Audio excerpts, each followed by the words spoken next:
You've been taught to worry, to plan, to control, to fix every little thing before it falls apart.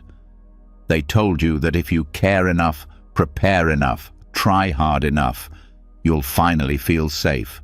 But you don't, do you? Your mind keeps spinning even when everything looks fine. You lie awake, thinking about what could go wrong, what you should have said, what you might lose. And deep down, you know, this isn't living. It's surviving on fear, disguised as responsibility. The truth is, peace doesn't come from solving every problem. It comes from seeing that most of them were never real to begin with. The Buddhists knew this long before psychology gave it a name. They understood that worry is just the mind trying to play God, trying to control what was never meant to be controlled. And when you stop fighting life, something miraculous happens. The storm quiets, the noise fades, and underneath it all, there's a stillness, calm, clear, alive. This book isn't about escaping your problems. It's about meeting them differently. Seeing through the illusions that make you anxious, learning to let go before life forces you to, and finding happiness not in what changes, but in what's unshakably present. Tonight, as you read these words, you'll start to notice it. A soft shift inside you. Your breath slows, your shoulders drop. The war in your mind starts to lose its fuel. And tomorrow, when the same problems appear, they won't feel as heavy. You'll respond with clarity instead of panic. You'll see that peace was never something to chase. It was who you were underneath the noise all along. Are you ready to remember? Let's begin. Before we begin, take a deep breath. Feel the air move in and out.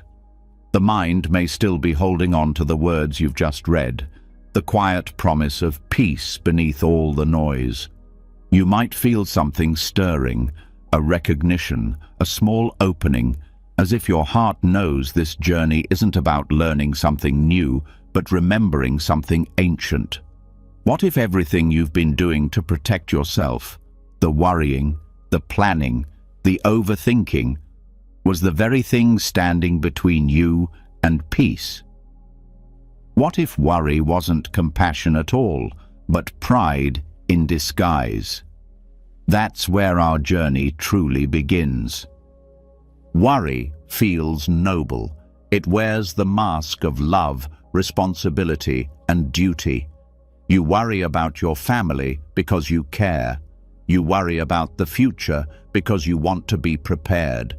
You worry about the world because you want to make it better. But look closer and you'll see something deeper hiding beneath that surface, a subtle whisper of control. The mind says, if I don't worry, everything will fall apart. That belief is not love. It's fear pretending to be virtue. This hidden arrogance of worry is one of the most overlooked traps of the human mind. It's arrogance not in the loud, boastful sense, but in the quiet conviction that life cannot go on without our constant interference. We believe our worry keeps people safe, keeps situations under control, and keeps the future secure. But when we look closely, we see that worry doesn't actually change reality. It only distorts our perception of it. It drains the present moment of its peace and replaces it with illusion. Buddhism teaches that this illusion comes from the ego, the false sense of I. The ego is like a small king ruling over an imaginary kingdom. It says, I am responsible for everything. I must protect, fix, manage, and prevent pain. It means well. It wants safety, certainty, recognition. But it forgets something essential. The world is vast, and life unfolds according to its own intelligence, not our constant management. When you worry, what you're really saying is, I don't trust life. I don't trust people. I don't trust that things can work out unless I control them. That's not compassion. That's separation. True compassion flows from connection, from seeing yourself and others as part of one living system. But worry builds walls. It says, you and I are separate. I must save you. It quietly positions the worrier as superior, as someone who knows better than life itself. Think about how often worry disguises itself as love. A mother says, I just worry because I care. But beneath that care is often fear. Fear of loss, fear of failure, fear of being powerless. She worries not only for the child's safety, but for her own identity as a good parent. A partner says, I worry about you because I love you. But sometimes that worry hides an unconscious need to control the other person's choices, emotions, or growth. In both cases, worry becomes a shadow of love. It looks like care, but it's laced with attachment. Buddhist psychology calls this attachment upadana, the clinging that leads to suffering. Worry is one of its most subtle forms because it feels moral. It makes us feel useful, even righteous. The mind says, if I stop worrying, it means I don't care. But that's a lie. You can care deeply without being consumed by fear. You can act wisely without being driven by anxiety. The Buddha taught that every emotion has two levels, the surface reaction and the underlying belief. Worry's surface is agitation, the racing thoughts, the tightening chest. But underneath lies belief. If I don't think about this, something bad will happen. That belief is the ego's desperate attempt to make itself the center of the universe. It wants to feel indispensable. It wants to feel like it matters more than anything else. This is where the hidden arrogance lies. Worry tells us, you are the one holding the world together.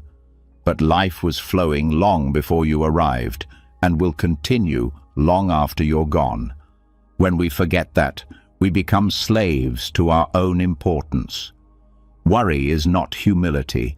It's the ego pretending to be selfless. True humility is trusting the intelligence of the present moment, acting when it's time to act, and surrendering when it's time to let go. It takes courage to see through the ego's disguise, because when you stop worrying, there's a strange emptiness at first, as if you've abandoned something important. The mind will whisper, you're being careless. You don't care enough. But what's actually happening is freedom. You're learning to care without clinging. You're learning to act without attachment to the result. Buddhist teacher Thich Nhat Hanh once said, worrying does not take away tomorrow's troubles. It takes away today's peace. And that's the quiet tragedy of worry. It wastes your life in imaginary battles. The things you fear rarely happen the way you imagine, yet the suffering is real because your mind rehearses it every day. It's like living inside a movie that never ends, and you're both the actor and the audience, watching yourself suffer. So, what's the alternative? Awareness. The moment you become aware that you're worrying, you step outside of it.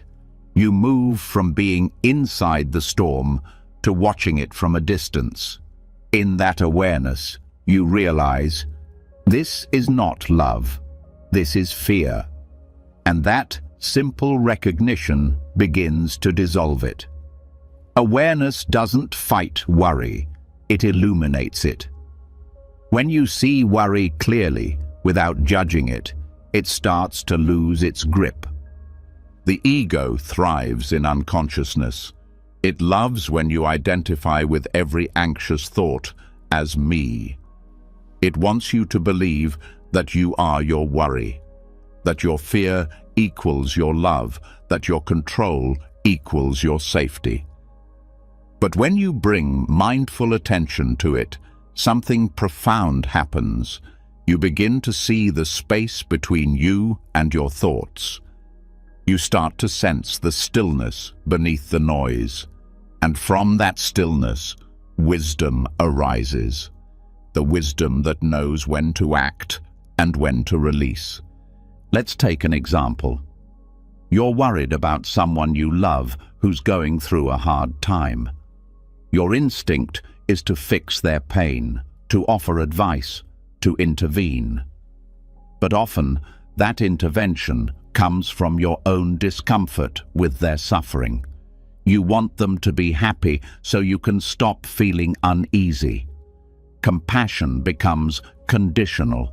True compassion, on the other hand, allows space for others to have their experience. It trusts their path, their process, their lessons. It doesn't need to control the outcome. In Zen practice, this is called non-clinging compassion. You can care without holding. You can love without owning. When you live from this space, you're not trying to manipulate life into matching your idea of how it should be. You're meeting life as it is and responding with wisdom instead of fear. Every act of worry reinforces the illusion that you are separate from life. It's as if the ocean forgot it was water and started trying to control its own waves. But you can't control the tide. You can only move with it. When you stop worrying, you don't become careless. You become aligned. You start participating in life instead of resisting it. There's a quiet power in that alignment. You begin to notice how the universe has its own rhythm, its own intelligence. Flowers bloom without your management. The sun rises without your effort. Your heart beats without your permission. Life doesn't need your constant supervision. It just needs your participation, your presence. And yet, the ego resists this truth. It says, if I don't plan, things will fall apart. But Buddhist practice teaches us that planning and worrying are not the same. Planning is practical. It's an act of wisdom. Worrying is emotional attachment to the plan. It's fear wearing the clothes of preparation. You can plan carefully, then release it. That's balance, intention without control. The arrogance of worry often hides in small habits. When you replay a conversation in your head, trying to figure out if someone misunderstood you, that's ego. When you check your phone every few minutes waiting for a reply, that's ego. When you rehearse future arguments that may never happen, that's ego again. It's subtle, relentless, always looking for a way to reassert control. But when you see it clearly, you begin to smile at it. You realize it's not personal. It's just the human mind doing what it's been conditioned to do. In Buddhist philosophy, there's a term called dukkha, often translated as suffering, but more accurately meaning unsatisfactoriness. Worry is a form of dukkha, a refusal to rest in the present, because the mind insists something's missing or could go wrong. The more you feed it, the more it grows. But when you acknowledge it with awareness, it begins to dissolve, like mist in sunlight. The practice, then, is simple, but not easy. Notice your worry without feeding it. Don't label it as bad or good, just see it. Feel how it tightens your chest, how it narrows your breath, how it creates distance between you and life. Then breathe into it. Every breath is a gentle reminder that you're here, now, safe. Slowly, the energy that was trapped in worry begins to transform into presence. Presence is the antidote to arrogance. It doesn't claim to know or control, it simply is. When you live in presence, you no longer feel the need to manage life. You flow with it. And that flow is where real peace lives. Another layer of this hidden arrogance is moral superiority. The warrior often believes they're the only one who truly cares, the only one who takes things seriously. But beneath that is a quiet judgment. Others are too careless. If I don't worry, no one will. This thought isolates you. It builds a wall between you and the world. Yet, when you see that everyone is walking their own path, guided by their own lessons, you start to soften. You begin to realize that no one is meant to carry the entire weight of life, not even you. Worry also gives a false sense of purpose. It fills empty moments with noise, so you don't have to face silence. But silence is where you meet yourself. It's where you discover that peace isn't passive. It's profoundly alive. In that quiet space, you realize that life has been taking care of itself all along. You don't need to add more effort. You need to remove what blocks the natural flow. When the mind finally releases its grip, a new kind of clarity appears. Not the clarity of solving everything, but the clarity of seeing that nothing was ever missing. You become lighter, more open, more kind. You no longer carry the world on your shoulders. You walk beside it, hand in hand. And that's the paradox. When you stop trying to fix everything, you actually become more effective. Your actions come from peace, not panic. Your words carry calm authority instead of anxious urgency.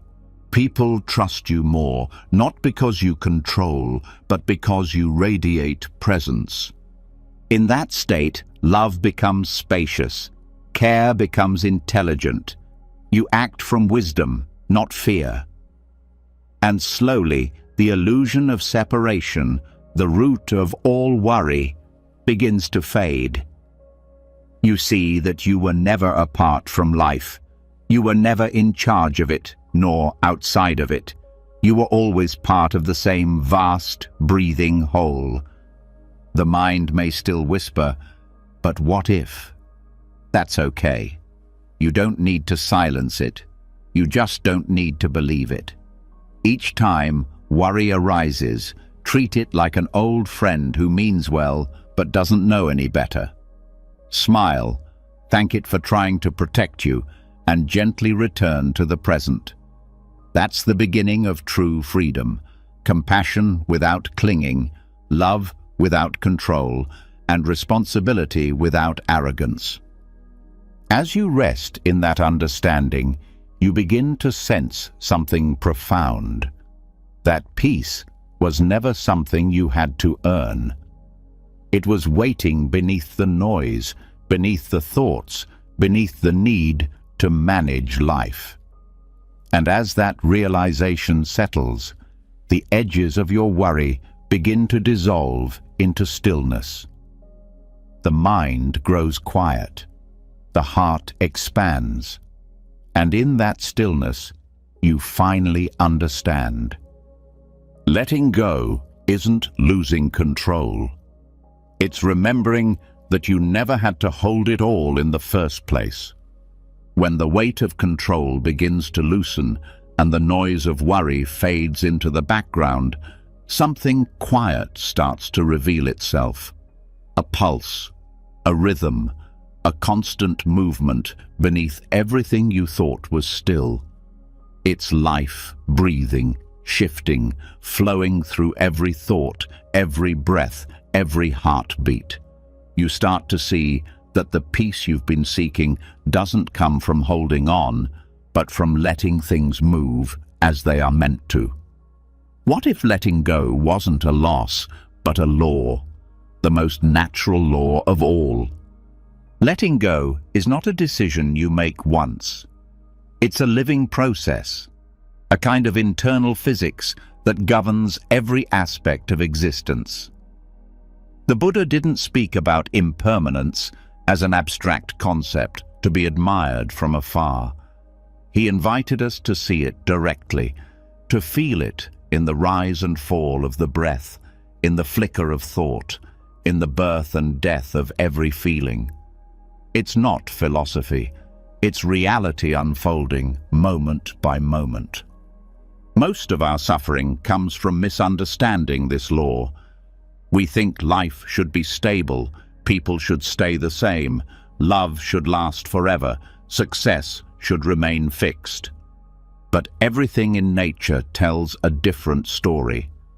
The ocean never holds the same wave twice. The flame that burns brightly also consumes itself.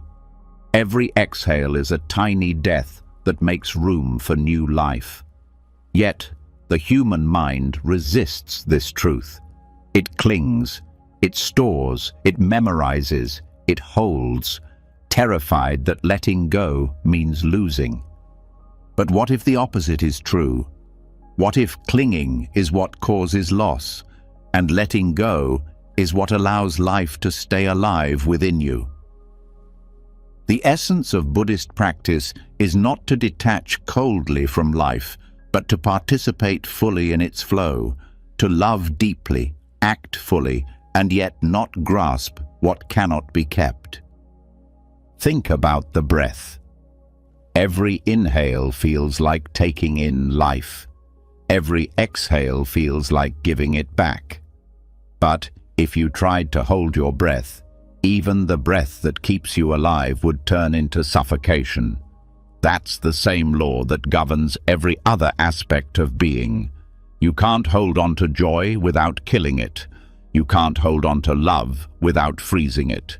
You can't hold on to peace without disturbing it. This is the physics of letting go. For every grasp, there is tension. For every release, expansion. When you cling, energy contracts.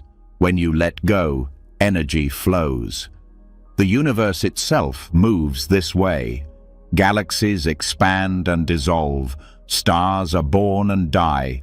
Seasons rotate in endless cycles. The same happens within your thoughts and emotions. What you call me is not a fixed thing, but a constantly moving stream. To resist impermanence is to resist the truth of your own nature. Letting go, then, is not passive. It's the most courageous form of participation in life. It means saying yes to the entire process, not just the parts that feel good, but also the endings, the changes, the unknowns. When something ends, the ego says, "This shouldn't happen." But awareness says, "This is part of the flow." People often ask, "How do I let go?" as if it were a technique or a button to press. But letting go is not something you do. It's something that happens when you see clearly. The more you observe the impermanence of things, the more naturally your grip loosens.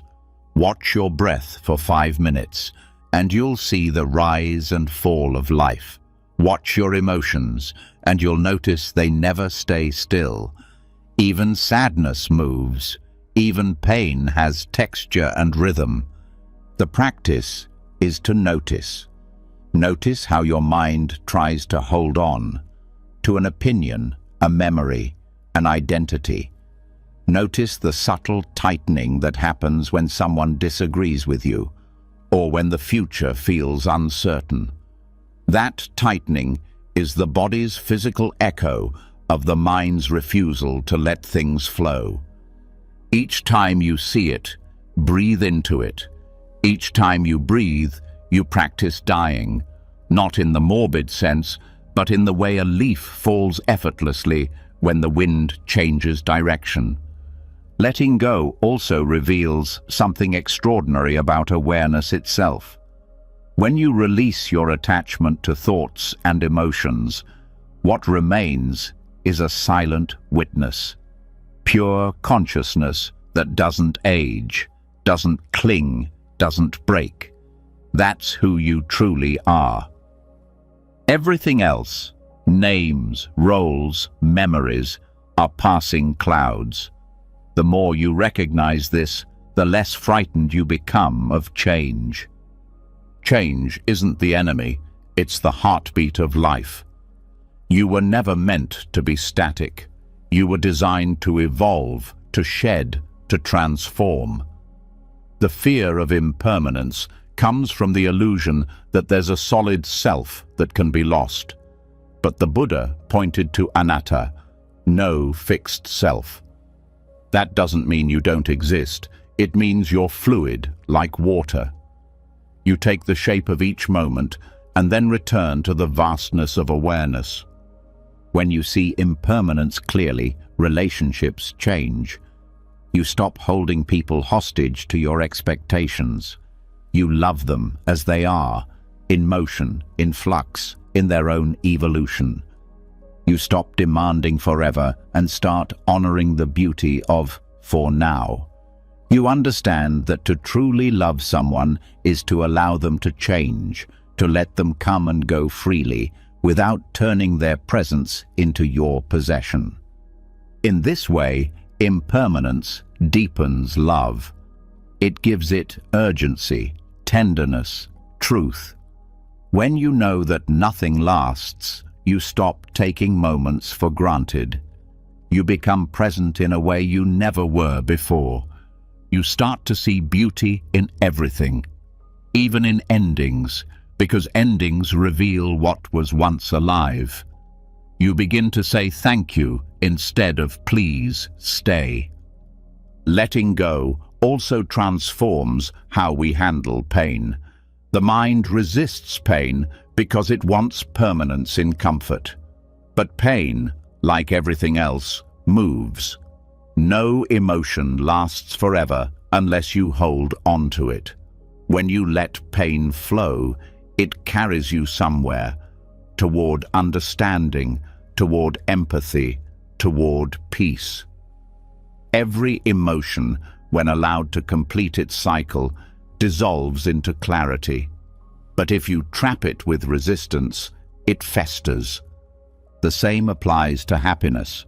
You can't cling to joy. You can only experience it as it passes through. Trying to hold on to happiness turns it into fear, fear that it might end. But happiness is not something to possess. It's a visitor, a wave. Let it move through you, and it leaves behind something quieter and more lasting: contentment. Contentment is the equilibrium that comes from understanding the law of impermanence. It's not dull acceptance, it's graceful alignment. You don't stop dreaming or caring. You just stop demanding that life obey your timeline. You trust the unfolding. You realize that what leaves creates space for what's next. Every spiritual tradition points to this truth in its own language. Physics calls it entropy, the constant transformation of energy. Nature calls it seasons. Buddhism calls it anicca, impermanence. And you, as part of this great web, are subject to the same law. You shed skin, you breathe in and out, you lose and find, you live and die in countless small ways every day. Look closely, and you'll see impermanence even in thought. One moment you feel certain, the next uncertain. One moment angry, the next calm. Your opinions, memories, even your sense of self, all of it flickers. Yet beneath that flicker, something remains constant: awareness. That's the paradox. Everything changes, and yet something observes that change. Awareness is not separate from impermanence. It's the field in which impermanence happens. It's like the sky watching clouds drift by. So, letting go doesn't mean rejecting what's passing. It means recognizing that you were never separate from the flow in the first place. You were never the one holding life together. Life was holding you. You are not the owner of your experiences. You are the space through which they pass. The practice of letting go becomes even more powerful when you bring it into micro-moments, the small, invisible spaces that make up a day.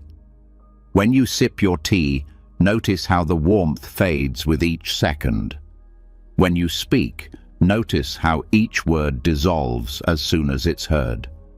When you look at someone, notice how their expression subtly changes from moment to moment. Everything is moving, even what looks still. That awareness is liberation. It frees you from trying to trap time. You stop clinging to moments because you see that they were never yours. They belong to the river of existence. And you, too, are a ripple in that river, beautiful precisely because you can never be repeated. This understanding reshapes your relationship with death.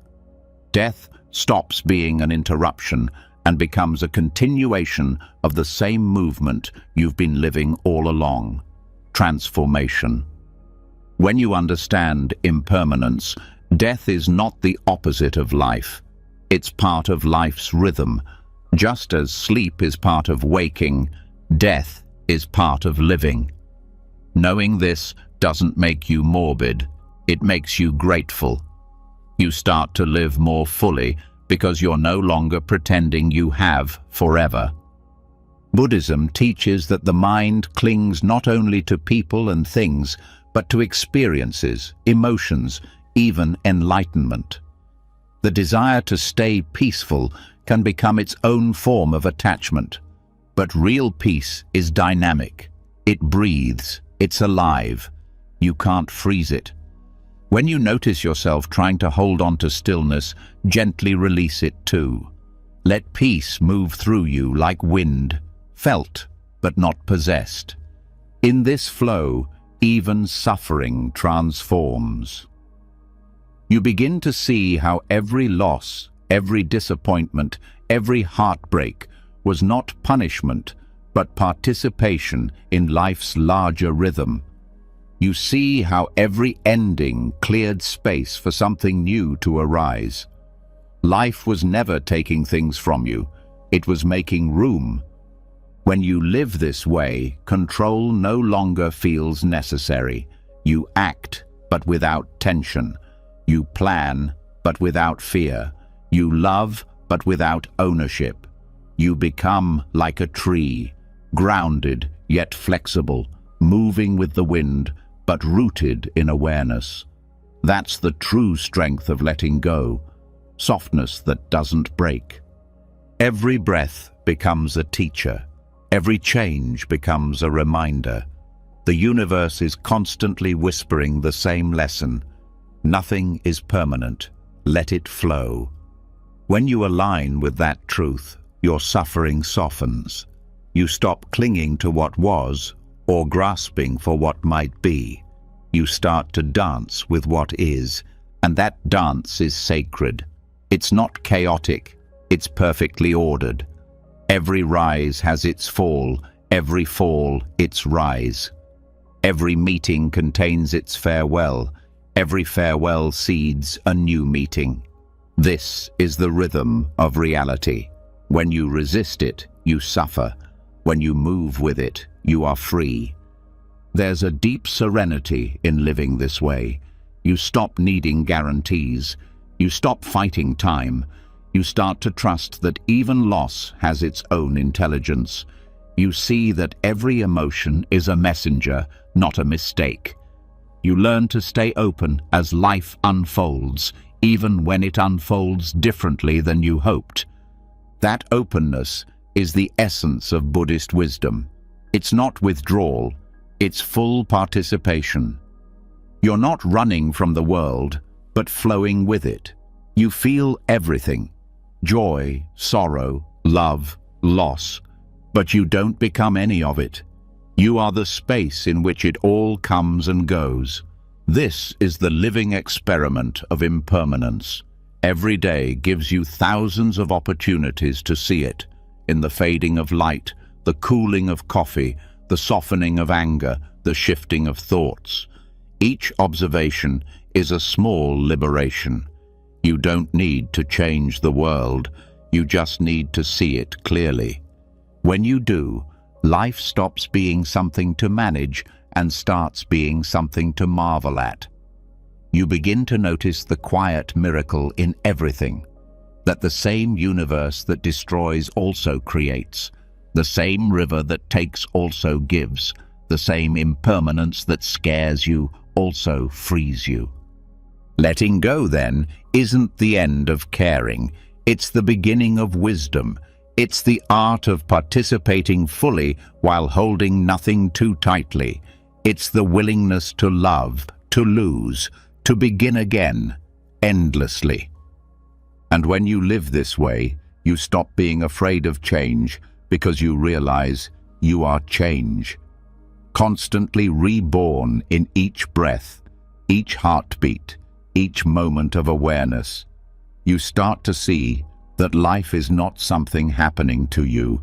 Life is you, unfolding, dissolving, renewing, forever in motion.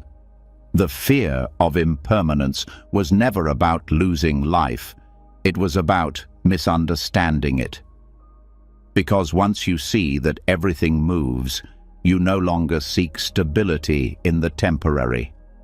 You find it in awareness itself, the silent witness that never leaves, no matter what rises or falls.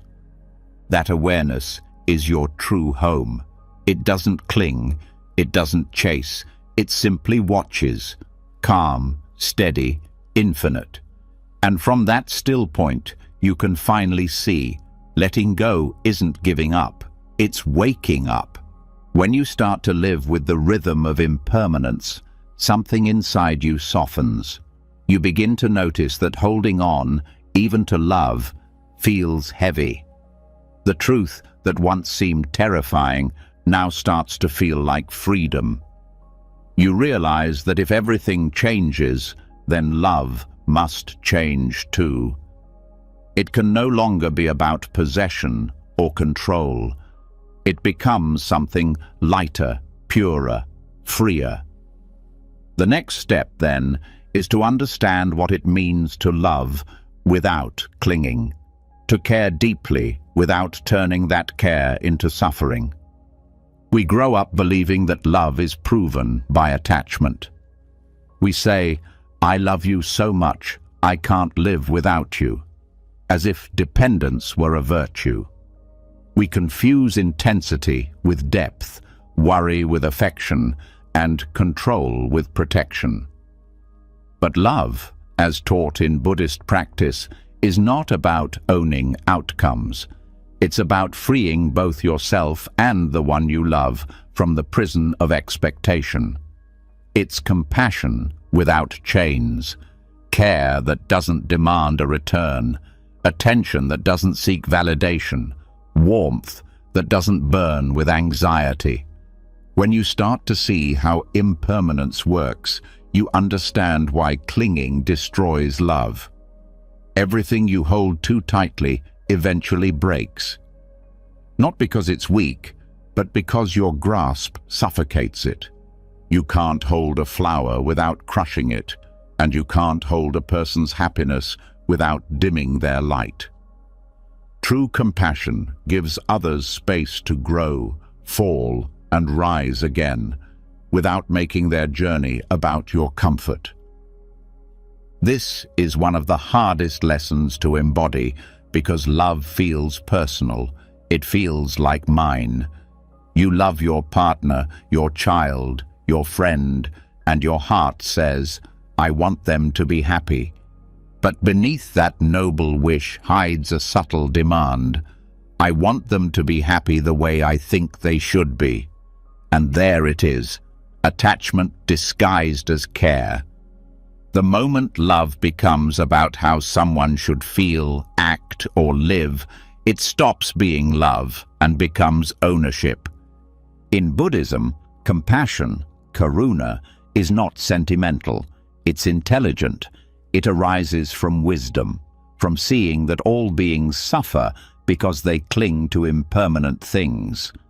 To love someone with wisdom is to want their freedom, not their compliance. It means you support their path, even when it leads away from you. It means you wish them happiness, even if it doesn't include your version of it. That kind of love is rare because it asks you to let go of self-centered desire, to love for the sake of love itself, not for the comfort it gives your ego. When you love without clinging, you stop measuring the worth of your care by how it is received. You begin to give because giving feels natural, not because you expect appreciation. The ego's version of love is transactional. I love you, so you should love me back. Real compassion doesn't follow that logic. It says, I love you, and that's enough. This doesn't make you weak or naive. It makes you free. You no longer depend on external reactions to feel complete. Emotional ownership is one of the subtlest traps of human relationships. You may not realize how often you take responsibility for someone else's emotions. When someone you care about is sad, your mind rushes in to fix it. You feel their pain as your own, and you tell yourself that unless they're happy, you can't be at peace. But that's not compassion, that's entanglement. It's an unconscious belief that your well-being depends on their emotional state. In truth, every person's happiness is their own journey. You can walk beside them, offer support, and radiate kindness, but you cannot carry their suffering for them. You can't take away their lessons without taking away their growth. When you understand this, you stop rescuing people from the very experiences that will awaken them. You begin to love with open hands, supportive but not grasping. This doesn't mean becoming cold or detached. Detachment in Buddhism doesn't mean indifference, it means balance. It's the space between love and control. It allows you to feel everything fully, but without drowning in it. When someone you love suffers, you feel compassion, but you don't make their suffering your identity. You can hold their pain gently, knowing that it's part of their evolution. You can be present without losing yourself. To cultivate compassion without clinging, start by observing how attachment appears in small moments. When your child cries, notice your impulse to immediately fix it. When your partner seems distant, notice how your mind starts building stories. Did I do something wrong? Do they still care? Those stories are attachment in motion. They're not love, they're the fear of loss. The key is to pause before reacting. Breathe, feel the discomfort, allow the emotion to be there without acting from it. That pause is where wisdom enters. It's where you realize that love doesn't need to control. It only needs to understand.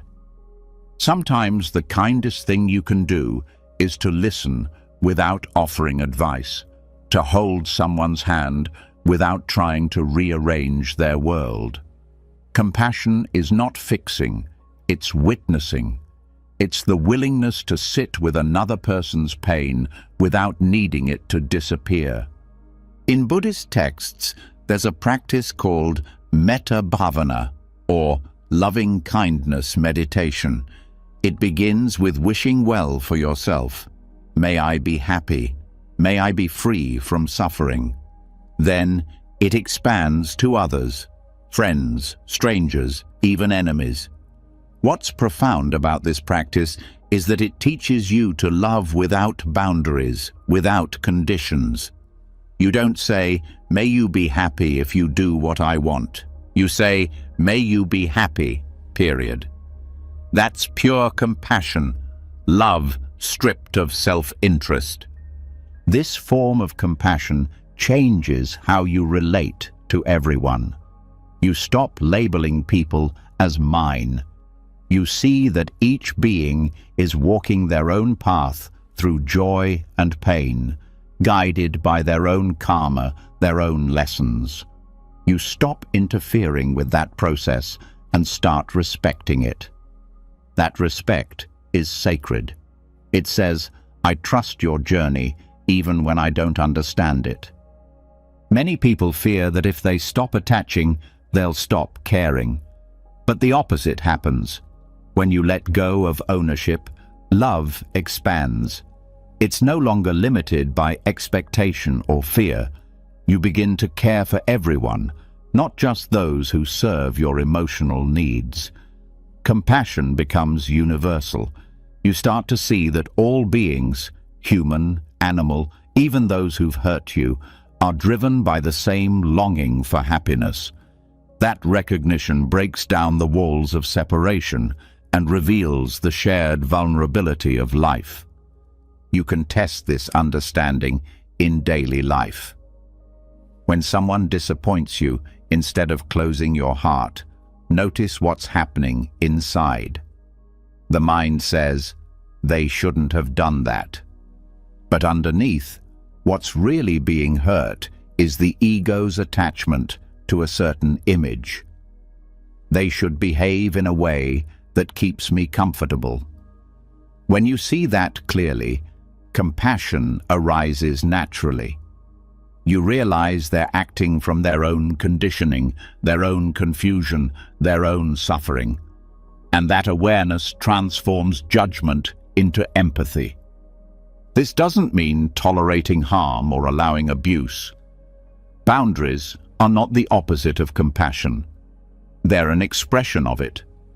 To love wisely, you must also protect what's sacred, your peace, your dignity, your truth. But you can do so without hatred. You can walk away from someone and still wish them well.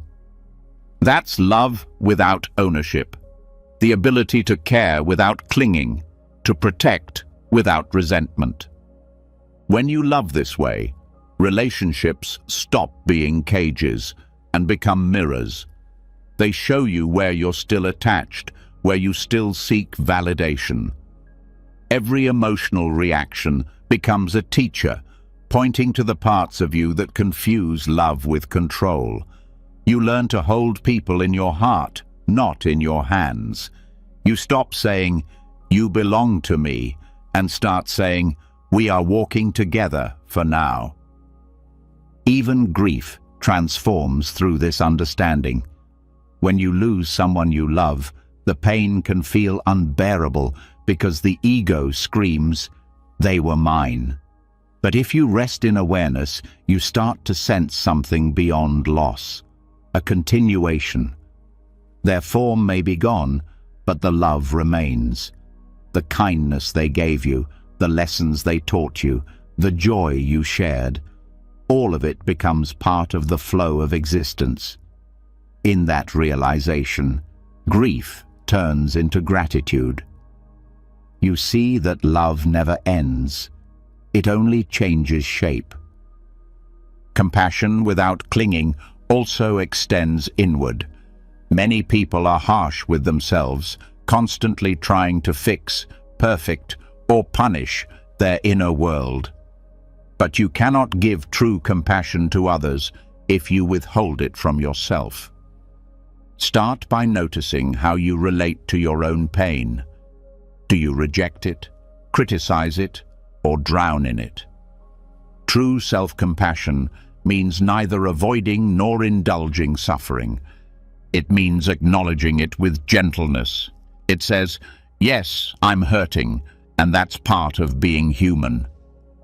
When you practice this inner gentleness, your capacity for outer compassion grows naturally.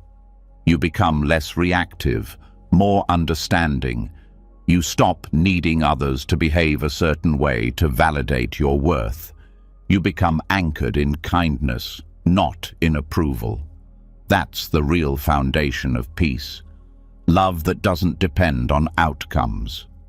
There's a story from the Buddhist tradition about a monk who carried a woman across a river because she couldn't cross on her own. Hours later, his companion said, "I can't believe you touched a woman. That's against our vows." The monk smiled and replied, "I set her down at the riverbank, but you're still carrying her." That's the difference between compassion and attachment. Compassion helps, acts, gives, and then lets go. Attachment holds on, replays, and identifies. When you start living from compassion, your energy shifts. You stop moving through life as a collector of emotional debts. You give freely, and because you expect nothing, you are never disappointed. People sense this freedom in you. They trust you more because your love doesn't come with strings. You become a safe space, someone whose presence doesn't demand, only uplifts. In that state, every interaction becomes a form of meditation. When you speak, you listen deeply. When you help, you do it without hidden motives. When you walk away, you do so with peace, not guilt. This is love in its highest form, love that liberates both giver and receiver. The beauty of compassion without clinging is that it connects you to something larger than personal relationships. You begin to see the whole world as your field of care.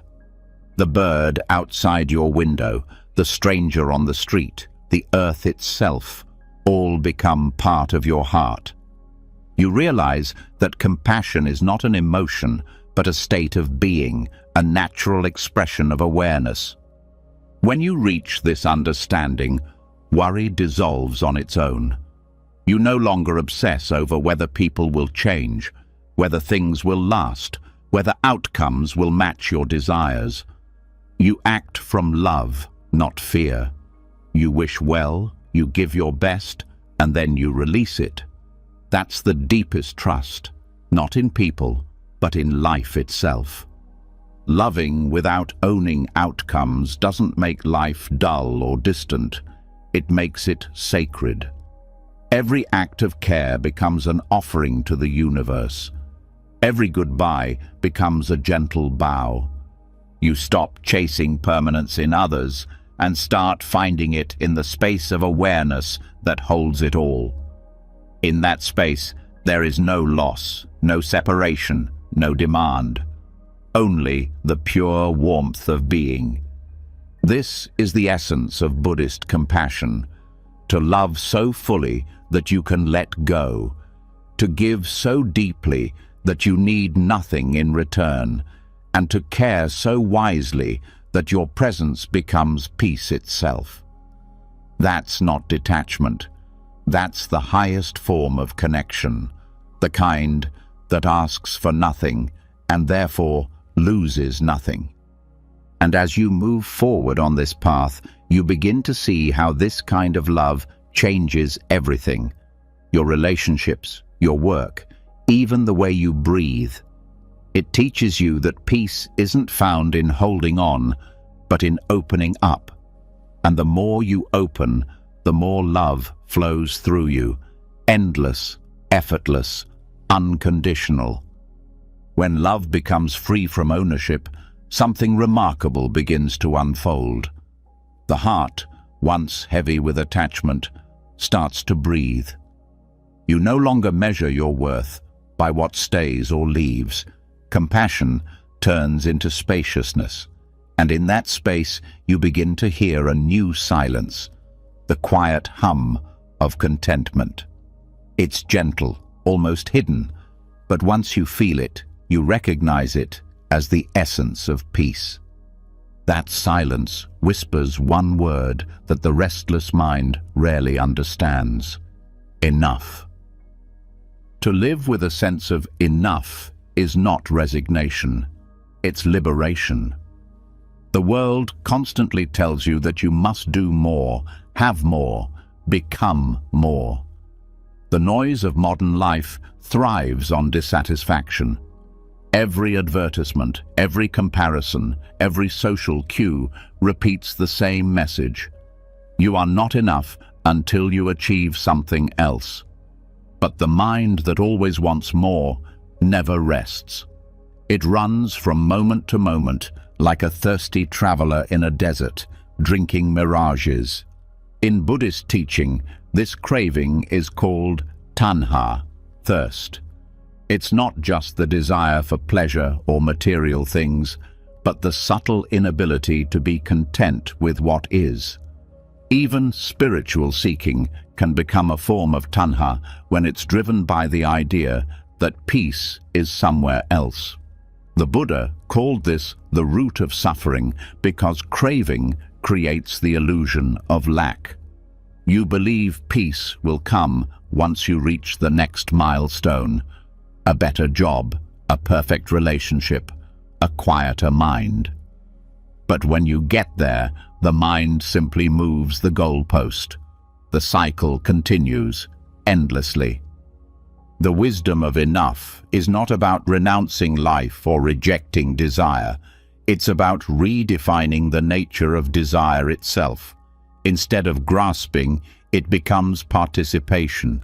Instead of hunger, it becomes appreciation. When you live from inner sufficiency, you no longer chase life. You meet it. You don't reject beauty or pleasure, but you stop making them conditions for happiness.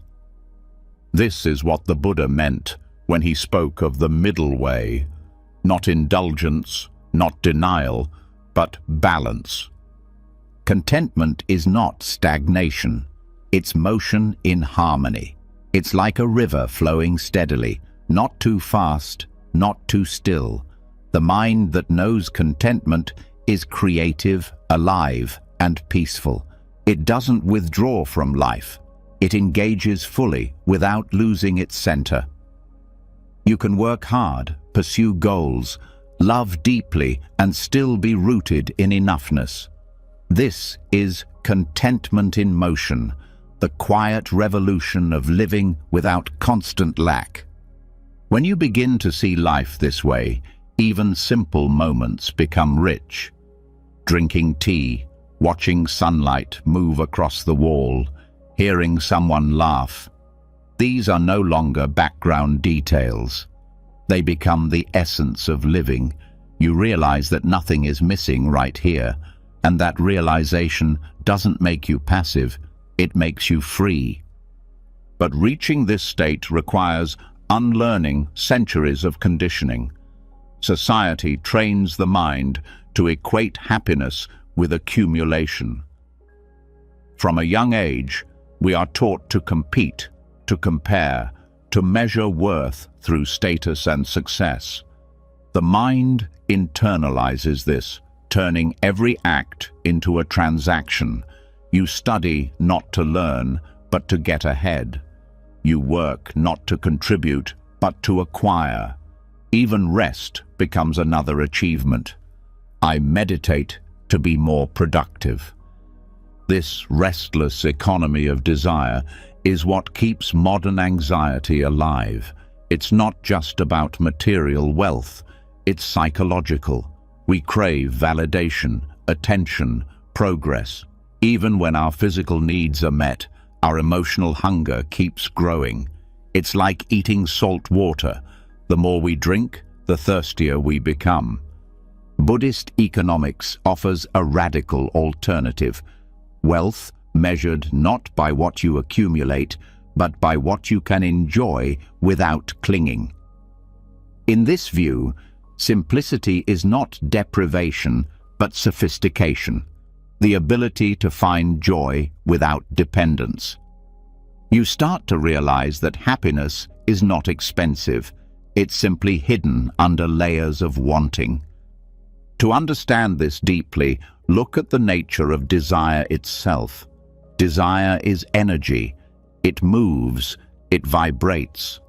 When it flows naturally, it creates creativity, love, and growth.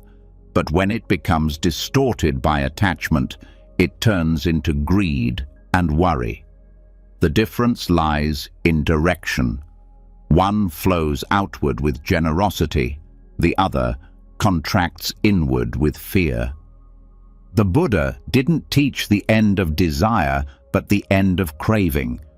Desire can be skillful when it's rooted in awareness. You can desire to help, to create, to evolve, without becoming enslaved by the result. But craving is blind. It says, "I'll only be happy when this happens," and that "when" becomes a trap. One of the most powerful ways to work with this is through gratitude. Gratitude is not just a polite thank you, it's a way of seeing. It trains the mind to recognize fullness instead of lack. When you appreciate what is here, desire loses its sharpness. You still move, still grow, but the movement is joyful, not desperate. Gratitude turns life into sufficiency. It dissolves the illusion that happiness is somewhere else. Try it for a day. Every time your mind says, "I wish I had," pause and name 3 things you already have that support your life: your breath, your body, the warmth of sunlight. This isn't about pretending you don't have goals. It's about grounding those goals in peace instead of anxiety. You start to act not because you're empty, but because you're overflowing. In this state, your relationship with possessions changes. You stop defining yourself by what you own. You can enjoy things without being owned by them. You can have wealth without arrogance and simplicity without pride. This balance is what Buddhist teachers call santuti, contentment born of understanding. It's the quiet recognition that peace cannot be purchased because it's never been for sale. When you see the truth of santuti, even success feels different. You no longer chase achievements as proof of worth. They become expressions of your inner abundance. You still build, create, strive, but with ease, not desperation. You work because it brings meaning, not because you fear being left behind. You rest because rest is part of life, not a luxury earned through exhaustion. There's a story in Buddhist tradition about a rich man who approached a monk, complaining that despite all his wealth, he felt empty. The monk offered him a cup of tea and kept pouring until the tea spilled over. "Stop," said the man. "It's already full." The monk smiled. "So are you. There's no space for peace because you keep filling yourself with wanting." The lesson wasn't against wealth. It was against excess, the kind that leaves no space for stillness. True abundance begins when you recognize that nothing external can complete what was never broken. The mind addicted to more can never rest because it keeps moving the finish line. It says, "I'll be happy when," and then changes the condition. The only way to end this game is to stop playing it. You stop asking, "What's missing?" and start asking, "What's already here?" This shift also transforms relationships. When you feel whole, you no longer approach others from emptiness. You stop expecting them to complete you. You love from fullness, not need. You give without calculation because giving feels natural. And paradoxically, this fullness attracts genuine connection. People are drawn to those who don't demand, who radiate quiet sufficiency. Even the simplest acts, sharing food, listening, offering time, become sacred. You no longer rush through them. You no longer treat life as a checklist of achievements. You begin to live like the earth breathes, quietly, rhythmically, in harmony with what is. That's what enough feels like. Not stillness without movement, but peace within motion. This peace, however, doesn't mean passivity. It doesn't mean you stop improving your life or working for a better world. It means you stop confusing effort with struggle. You can pursue excellence without anxiety. You can contribute to change without burning out. The mind that knows enough becomes sustainable, like a flame that burns steady rather than wild. There's another dimension to this, seeing how craving fuels worry. Every time you say, "What if I lose this?" or "What if I don't get that?" you're reinforcing a subtle fear of scarcity. Worry is craving's twin. One longs for what might come, the other fears what might go. Both keep you trapped in time. The only escape is presence, the moment where enough lives. Contentment is not laziness, it's clarity. It lets you see which desires are life-affirming and which are draining. You begin to distinguish between what nourishes the soul and what merely feeds the ego. The ego wants recognition, status, control. The heart wants connection, peace, expression. When you act from the heart, even ambition becomes a form of service. You start to understand that desire itself is not the problem. Ignorance of its source is. When you know why you desire something, you gain freedom. If your desire arises from joy, it expands you. If it arises from fear, it contracts you. Awareness is the turning point, the shift from craving to conscious creation. In daily life, this awareness looks simple. You pause before saying yes. You check if what you're chasing actually aligns with peace. You start to value depth over speed, quality over quantity, essence over appearance. You no longer seek experiences just to escape boredom. You begin to savor stillness as its own form of richness. Even consumption changes. You eat slower, not because it's trendy, but because you're truly tasting. You buy less, not out of moral pride, but because you no longer confuse accumulation with joy. You realize that enoughness feels better than excess. It's lighter, quieter, freer. This shift also heals the planet. The collective illusion of never enough drives exploitation and waste. When individuals rediscover sufficiency, society begins to realign. Greed turns into generosity, competition into cooperation. Buddhist economics isn't about poverty, it's about wisdom. An economy that values well-being over wealth, harmony over growth for growth's sake. The same principle applies internally. The economy of your mind is often in deficit. Too many thoughts, too little peace. But when you start practicing contentment, the mental traffic slows. You no longer chase every idea or replay every scenario. You start to see that peace isn't the absence of thought, but the quiet between them. In that quiet, clarity grows naturally. When you understand enough, every part of your life rebalances. You start sleeping better because your mind stops negotiating with the future. You spend time differently because you no longer measure value by productivity. You listen more because you no longer rush to respond. You smile easier because you're no longer waiting for a reason. The state of enoughness also strengthens resilience. When you're content within, external changes don't shake you as much. Losses still hurt, but they don't destroy your peace. You grieve, but you don't collapse. You know that life gives and takes, and both are part of the same breath. This stability is the foundation of emotional maturity, the ability to remain steady amid constant change.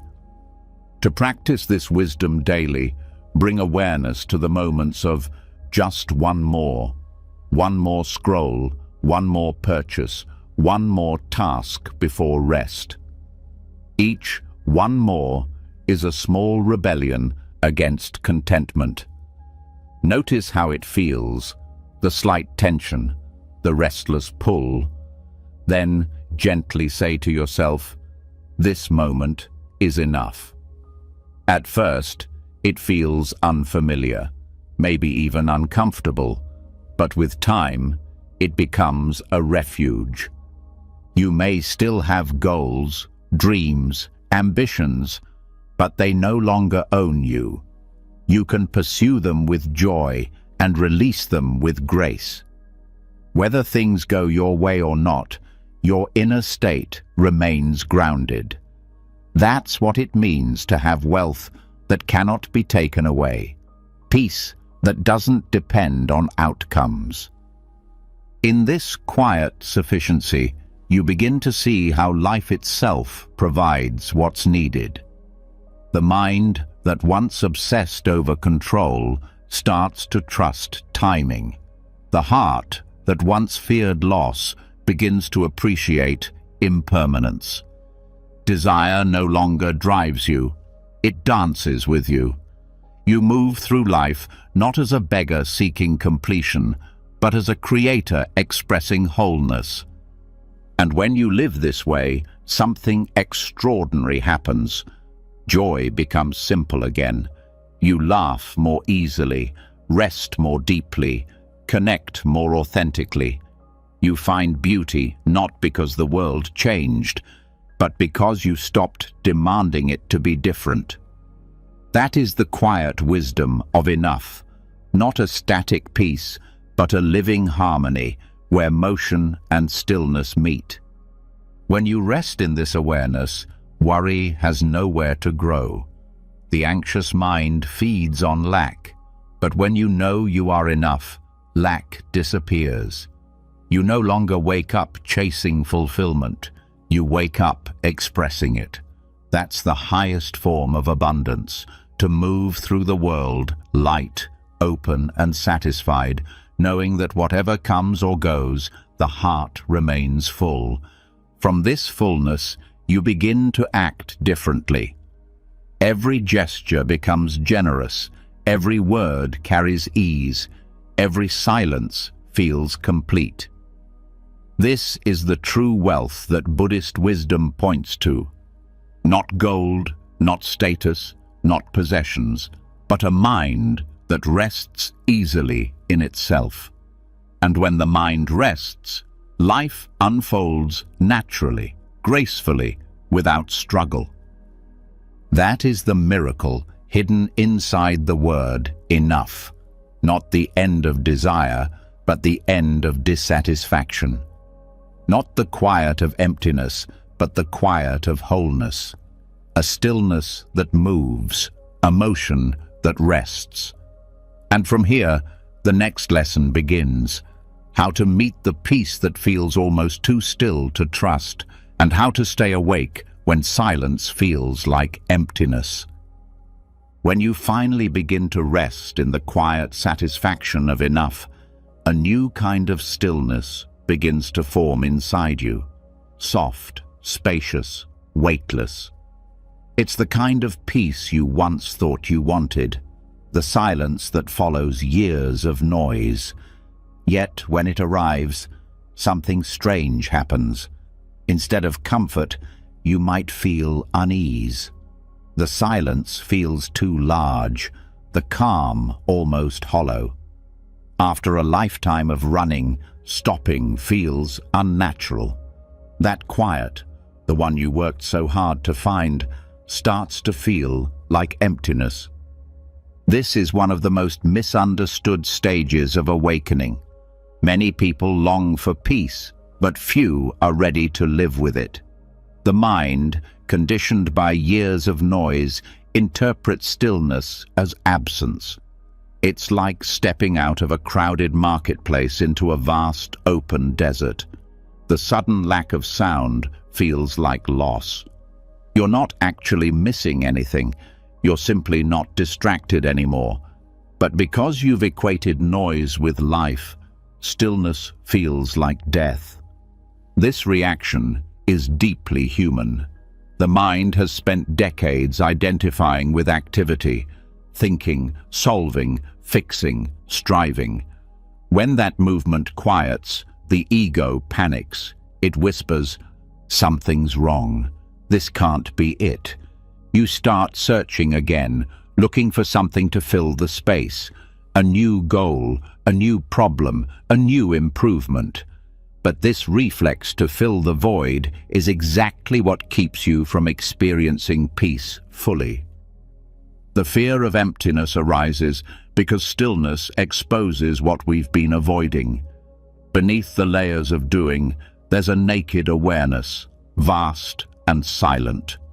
Meeting it feels like standing face to face with yourself for the first time, without distraction, without story.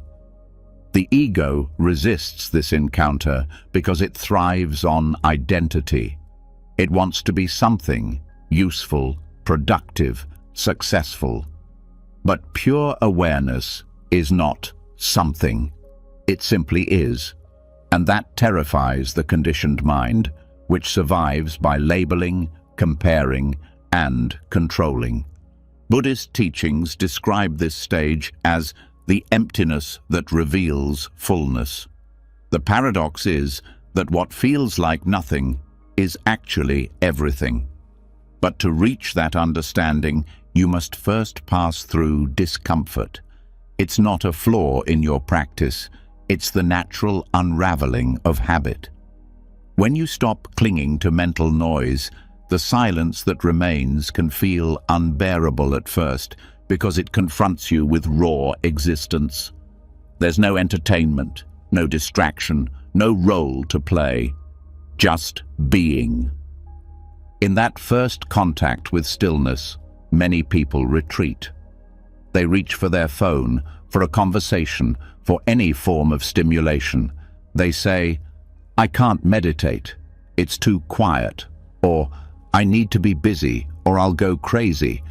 But what they're really saying is, "I don't yet trust peace." The challenge isn't that peace is uncomfortable, it's that we're addicted to agitation. The mind would rather be in chaos than in calm, because chaos keeps it feeling alive, even if it's painful.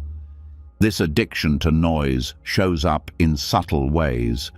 Even in moments of rest, you check for updates, replay old conversations, plan the next task.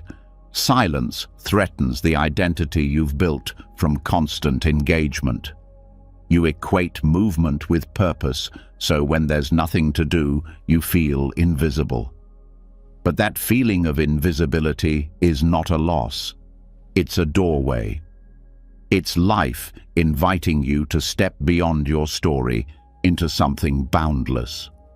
In Buddhist psychology, this resistance is called dukkha of emptiness, the unease that comes from confronting impermanence without distraction. When the mind no longer finds security in external things, it looks inward. And what it meets first is space. That space feels empty only because you've been taught to find meaning in form. But awareness itself is not empty. It's luminous, alive, aware. The more you stay with it, the more you begin to sense that silence is not the absence of life, but its foundation. Learning to stay present with emptiness is like letting your eyes adjust to darkness. At first, everything looks blank. You feel lost, disoriented. But slowly, shapes begin to appear. You start to notice subtle details, the rhythm of your breath, the hum of your heartbeat, the pulse of life itself. The same happens in meditation and daily stillness. When the outer noise fades, inner clarity emerges. You start to see not only what's around you, but what's within you. This clarity can be unsettling because it reveals patterns that noise once concealed. You start noticing the restlessness underneath your actions, the craving behind your kindness, the subtle tension in your smile. Seeing these truths can hurt, but this discomfort is purification. The silence is not punishing you. It's showing you where you've been out of alignment. It's offering a mirror without distortion. In those moments, the most compassionate thing you can do is stay. Don't run back to distraction. Don't rush to fill the gap. Just breathe and let the discomfort exist. The mind may scream, "Do something," but your task is to do nothing, to rest in awareness itself. This is where real transformation happens, not through adding, but through allowing. When you stay long enough, something begins to shift. What once felt like emptiness starts to reveal texture, a quiet pulse of being, a subtle warmth. You realize you're not sitting in a void, but in the center of everything. This is what Zen masters call the fertile emptiness, a stillness so alive that it contains infinite potential. From this space, wisdom, creativity, and compassion arise naturally. The reason peace feels uncomfortable at first is that it dismantles identity. Every thought, every role, every story starts to dissolve, leaving you without a reference point. The mind panics because it can no longer define who you are. But the truth is, you were never the roles you played. You were always the awareness behind them.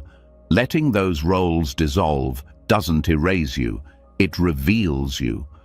To understand this deeply, consider how silence relates to sound. Silence doesn't end when sound begins, and it doesn't disappear when sound stops. It's always present, the background that allows sound to exist. The same is true of awareness. Thoughts, emotions, experiences, they arise and fall like sounds, but awareness remains constant. When you rest in that awareness, peace no longer feels empty. It feels infinite. The path to comfort in peace is gradual. It's not about eliminating thought, but softening identification with it. You start to see thoughts as passing weather, not permanent truth. When anxiety arises, you don't chase it away, you observe it. When boredom appears, you don't react, you feel it fully. Each emotion becomes a visitor in the vastness of awareness. And the more you allow, the more you realize that nothing needs fixing. Everything is already part of the whole. The fear of emptiness is also rooted in the ego's fear of death. Stillness feels like dying because it dissolves the illusion of separateness. But it's not physical death. It's the death of illusion, the end of the false belief that you are your thoughts. Every time you rest in peace, a little piece of that illusion fades. This can feel like loss, but what you lose is suffering. One practical way to work with this is through micro moments of silence. Between two breaths, between two thoughts, between two words. Pause. Don't fill the gap. Feel it. At first, the gap feels awkward, like a glitch in the flow of life. But as you rest there more often, you realize that the gap is life. It's the space where everything arises and dissolves. Even daily activities can become gateways to this stillness. When you walk, feel your feet touch the ground without rushing to the next step. When you wash dishes, notice the sound of water, the texture of the plate, the rhythm of your movement. These simple moments become teachers of presence. The more you practice, the more natural stillness feels, not as an interruption, but as the undercurrent of everything. In the modern world, this kind of peace is rare because society celebrates stimulation.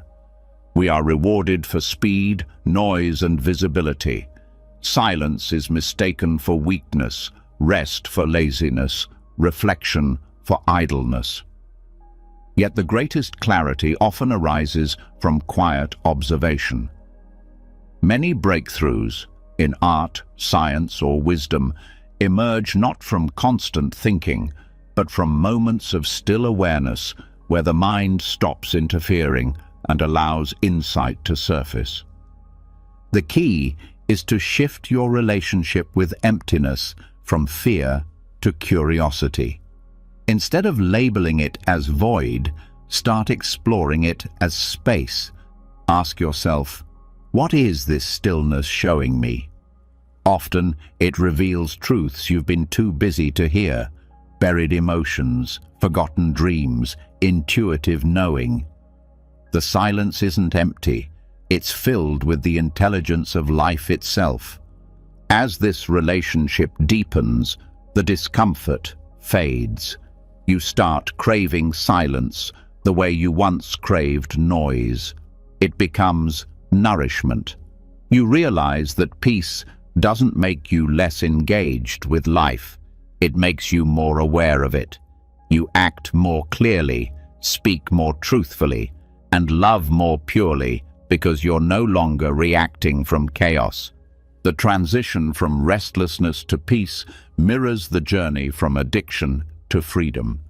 At first, the absence of your usual distractions feels unbearable, like withdrawal. But if you endure it, you begin to taste something purer than pleasure, contentment without conditions. This is the freedom the Buddha spoke of, not escape from life, but intimacy with it. Sometimes people ask, if I find peace, won't I lose my motivation? The answer is no. True peace doesn't remove drive, it refines it. You still act, but your actions come from clarity instead of compulsion.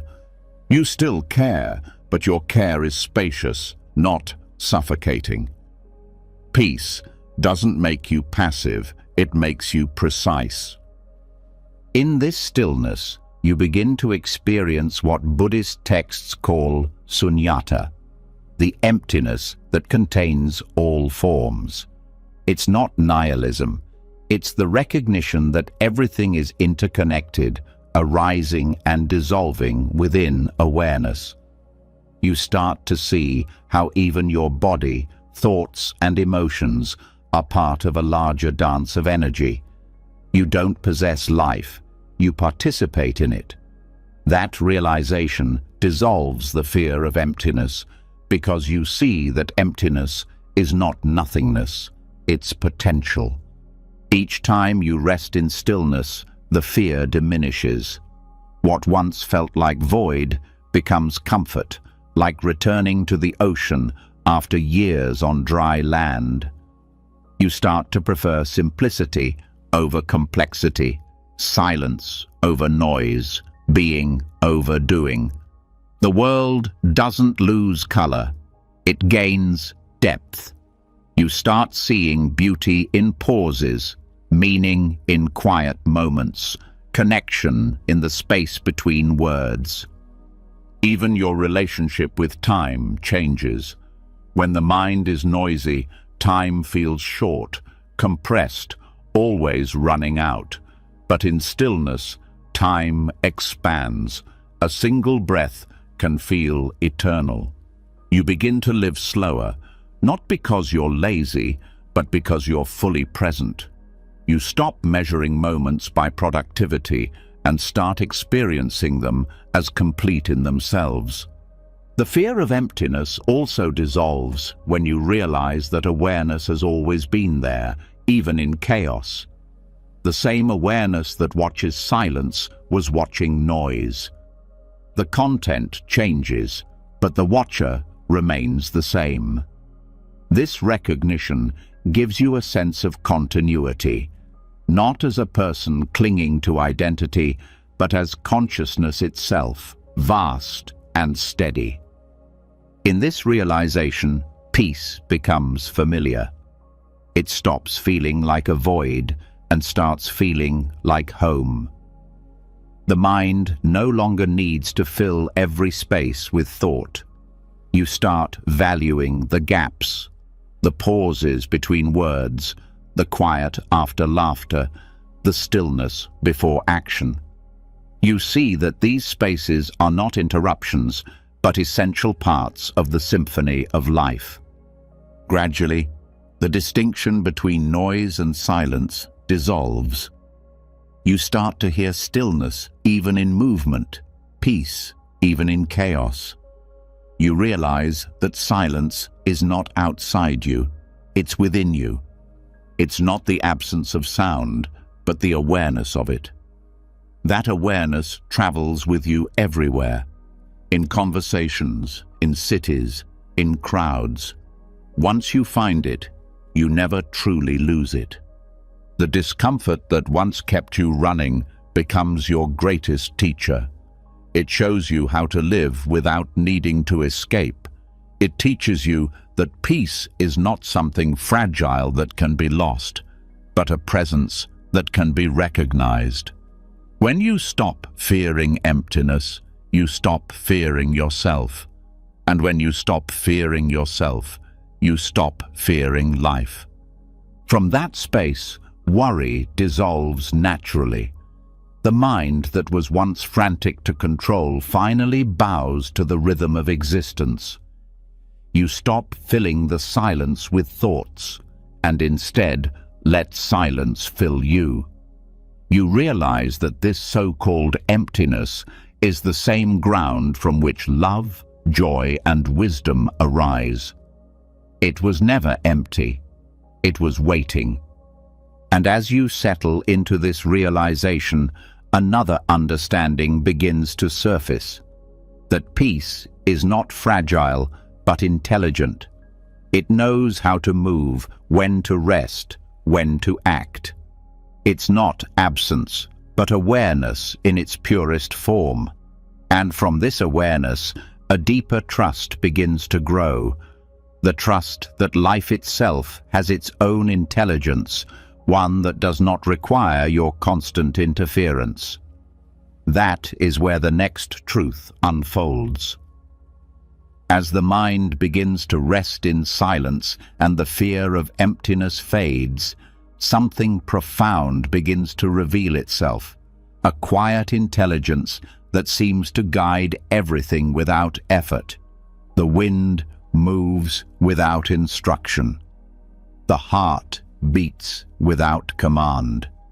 The body heals without your permission.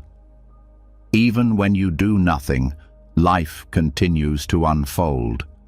And this realization births one of the most powerful lessons on the spiritual path. Peace doesn't come from control, but from trust. This trust is not blind faith or passive surrender.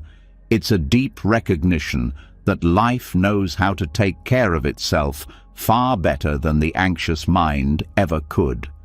In Buddhism and Taoist philosophy, this is known as Wu Wei, often translated as non-doing or effortless action. But it doesn't mean laziness or apathy. It means moving in harmony with the natural flow instead of struggling against it.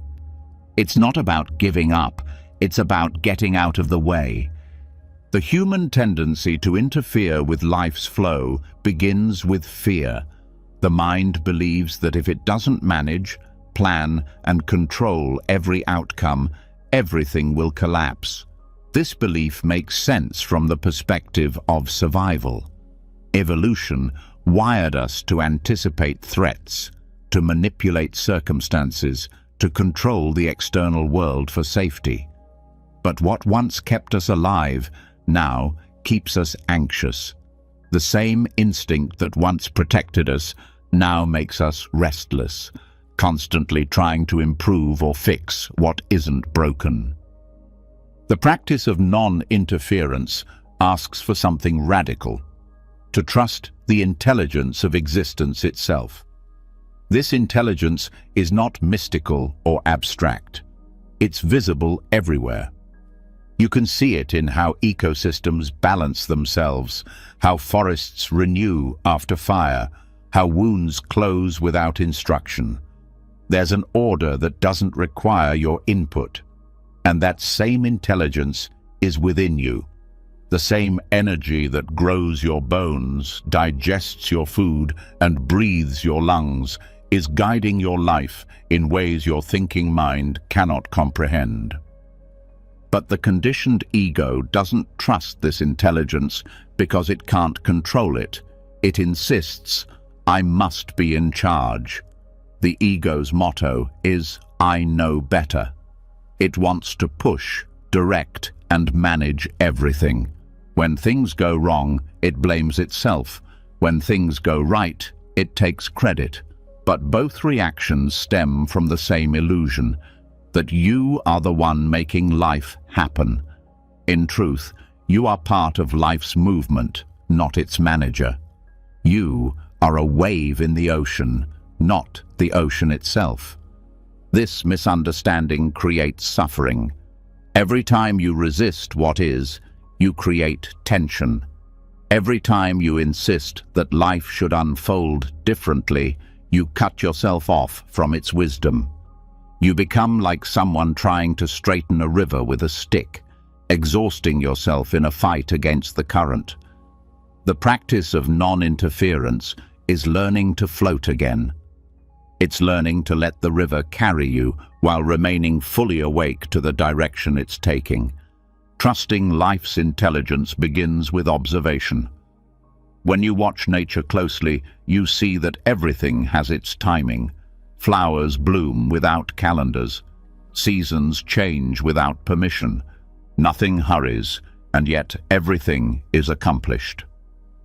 The same law applies to human experience.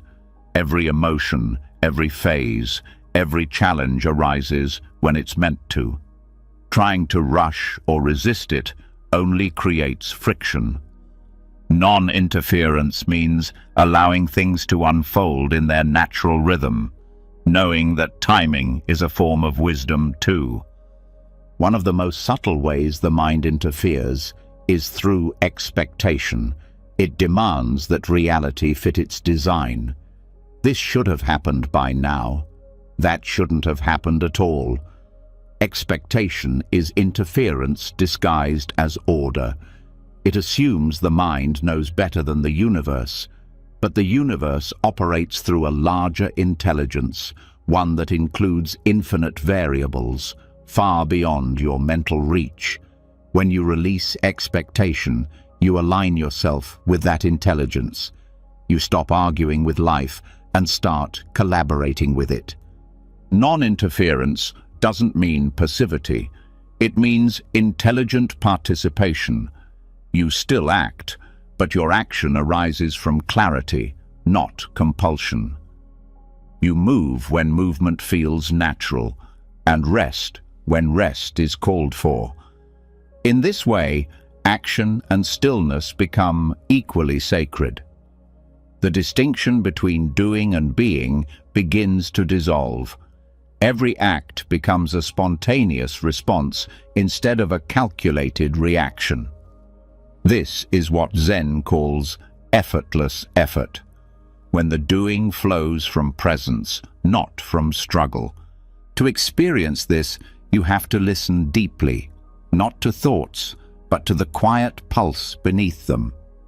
That still voice that whispers in intuition, that sense of rightness you can't explain. That is life's intelligence speaking through you. The more you listen, the more you realize that guidance is always available, but it's drowned out by noise.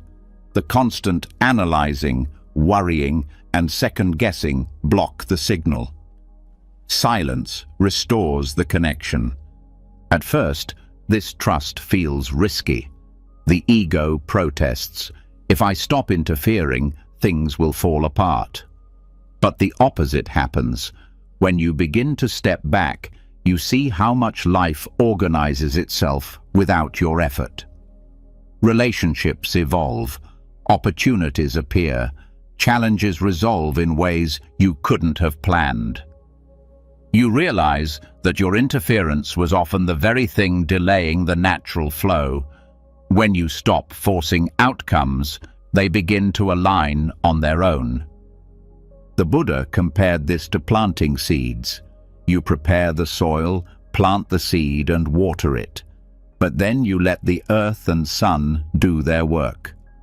Constantly digging up the seed to check its progress kills the growth. The same happens with your dreams, healing, and relationships. You do your part, then let go.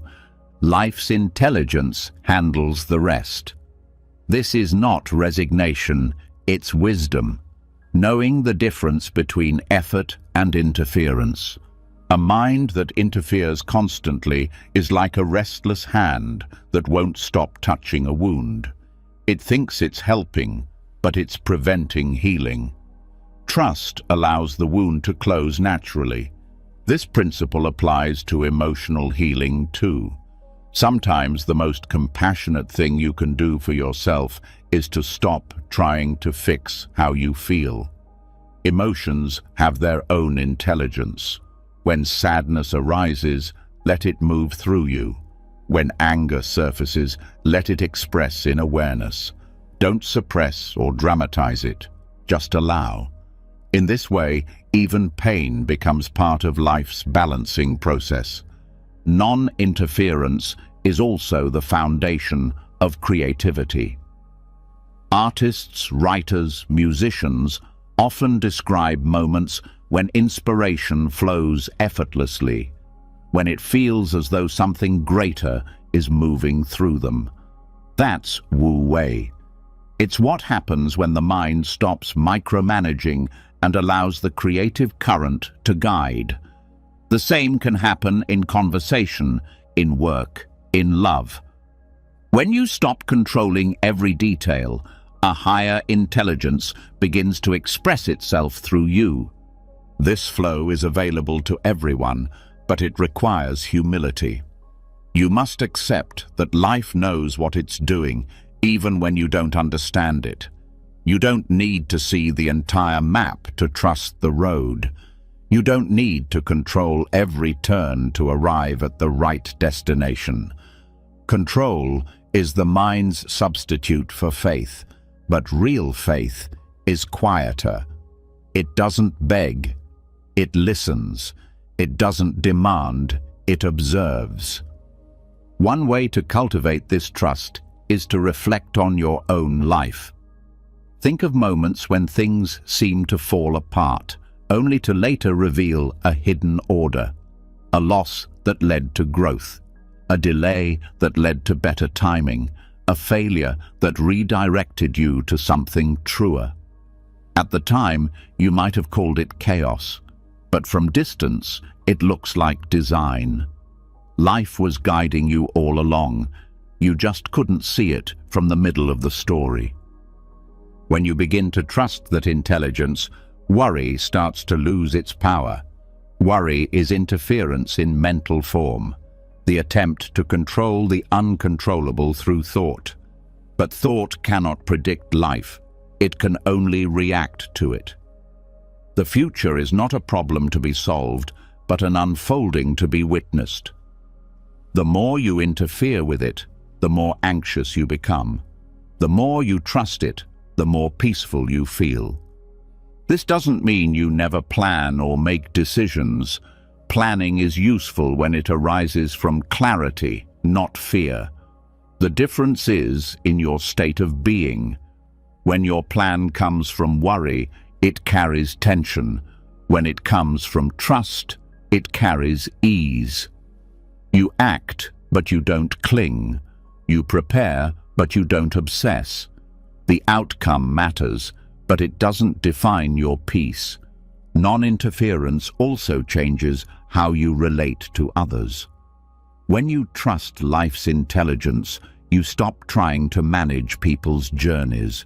You no longer feel responsible for everyone's happiness or growth. You can offer guidance, but you don't impose. You can love deeply, but you allow freedom. You start to see that each person's path unfolds according to their own timing. You can't rush their lessons or shield them from pain without interfering with their evolution. Compassion becomes wiser, less about fixing, more about trusting. The same principle applies to the collective. The world's chaos can easily tempt you into despair or over-control. But when you look closely, you see that even in crisis, balance is seeking to restore itself. Systems collapse so new ones can emerge. Darkness reveals what needs healing. The process may be painful, but it's intelligent. Your role is not to control the entire world, but to participate consciously in your corner of it. To act where your presence naturally flows, not from panic, but from purpose. There's a line in the Tao Te Ching that says, "The sage does nothing, yet nothing remains undone." This is the essence of Wu Wei. When your actions are aligned with life's flow, they carry exponential power because they're not fragmented by resistance. It's like sailing with the wind instead of against it. The effort feels light, but the movement is vast. Learning this art takes practice because the mind is addicted to interference. It constantly asks, "Am I doing enough? Should I be doing more? What if I lose control?" These thoughts arise from the ego's belief that peace must be earned through effort. But peace is the natural state when effort is balanced. Non-interference is not inaction, it's wise timing. It's the ability to feel when it's time to step forward and when it's time to step back. Meditation teaches this balance beautifully. When you sit quietly, thoughts will arise. The untrained mind tries to stop them. That's interference. The wise mind watches them without judgment. That's non-doing. The moment you stop trying to manipulate the mind, awareness expands. The breath flows naturally. The body relaxes. The heart opens. What unfolds is not forced peace, but remembered peace. You can bring this same awareness into daily life. When something goes wrong, instead of reacting instantly, pause. Let a moment of stillness intervene before action. That pause allows intelligence to move through you. Often, clarity arises not from doing more, but from doing less. The right response surfaces when you stop trying to invent it. This approach doesn't make you passive, it makes you effective.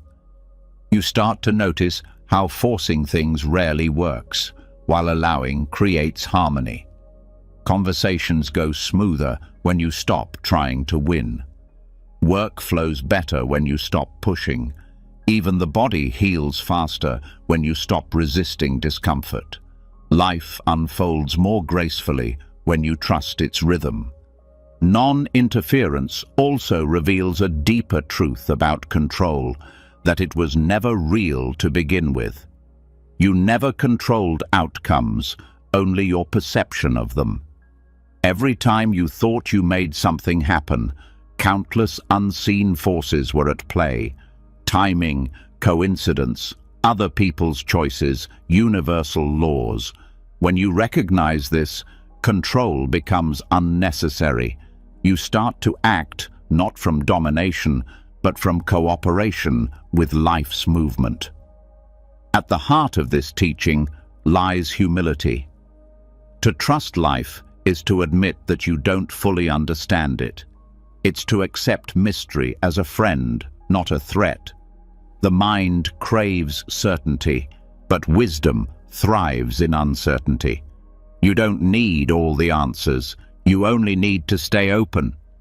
The river doesn't know its path before it flows, yet it always reaches the sea. That's the nature of life's intelligence. It moves toward balance naturally. When you surrender to that flow, your sense of burden dissolves. You stop feeling like the doer and start feeling like the dancer, being moved by the music. The steps come effortlessly because you're no longer trying to control them. In that state, presence replaces pressure. You act with precision, but without tension. You give your best, but without fear. And here lies the paradox. When you stop forcing outcomes, you become more capable of shaping them. Because you're aligned with reality, not fighting against it. Your actions carry the power of truth, not the friction of resistance. This is mastery, not over life, but with life. As this understanding deepens, you start seeing everything differently, from relationships to ambitions, from challenges to pain. You realize that life's intelligence is always working toward balance, even when you can't see it.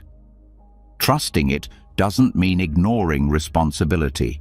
It means performing your role with awareness and grace, knowing the rest is not yours to control. Gradually, a calm confidence replaces anxiety. You stop needing constant reassurance because you feel the rhythm of life moving through you. You begin to sense that nothing is truly against you, that even difficulties are part of life's refinement process. The mind that once fought everything now bows in gratitude, seeing how every event serves a larger harmony. When this trust becomes natural, your life starts to flow with elegance. Decisions become clearer, interactions lighter, outcomes less personal. You begin to act like nature itself, spontaneous, intelligent, and kind. You find joy not in achievement, but in alignment. You no longer measure success by control, but by peace. And in that peace, you discover something extraordinary, that life has always been guiding you, through silence, through chaos, through every twist and turn. The intelligence you were trying to manage was never separate from you. It was the pulse of your own being, waiting for you to stop interfering long enough to hear it. When you trust that intelligence fully, even uncertainty becomes sacred. You no longer need guarantees because you sense the perfection in imperfection. You see that everything, every loss, every delay, every change, was never a mistake, but part of life's choreography. The dance continues, effortless and wise, and you, finally, know how to move with it.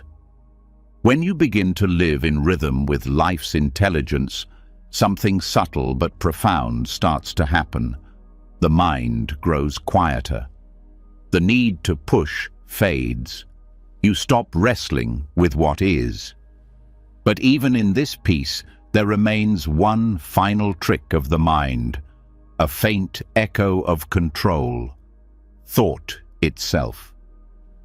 Thoughts rise and fall like waves, carrying emotions, stories, and fears.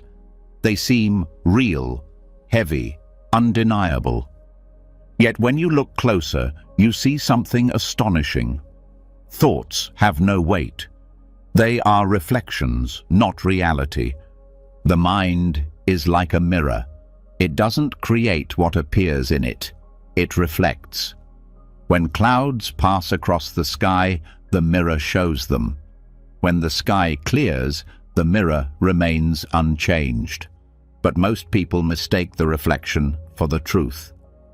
A sad thought arises, and they believe they are sad. A fearful image appears, and they believe danger is near. They forget that thoughts are just ripples, temporary shapes on the surface of awareness.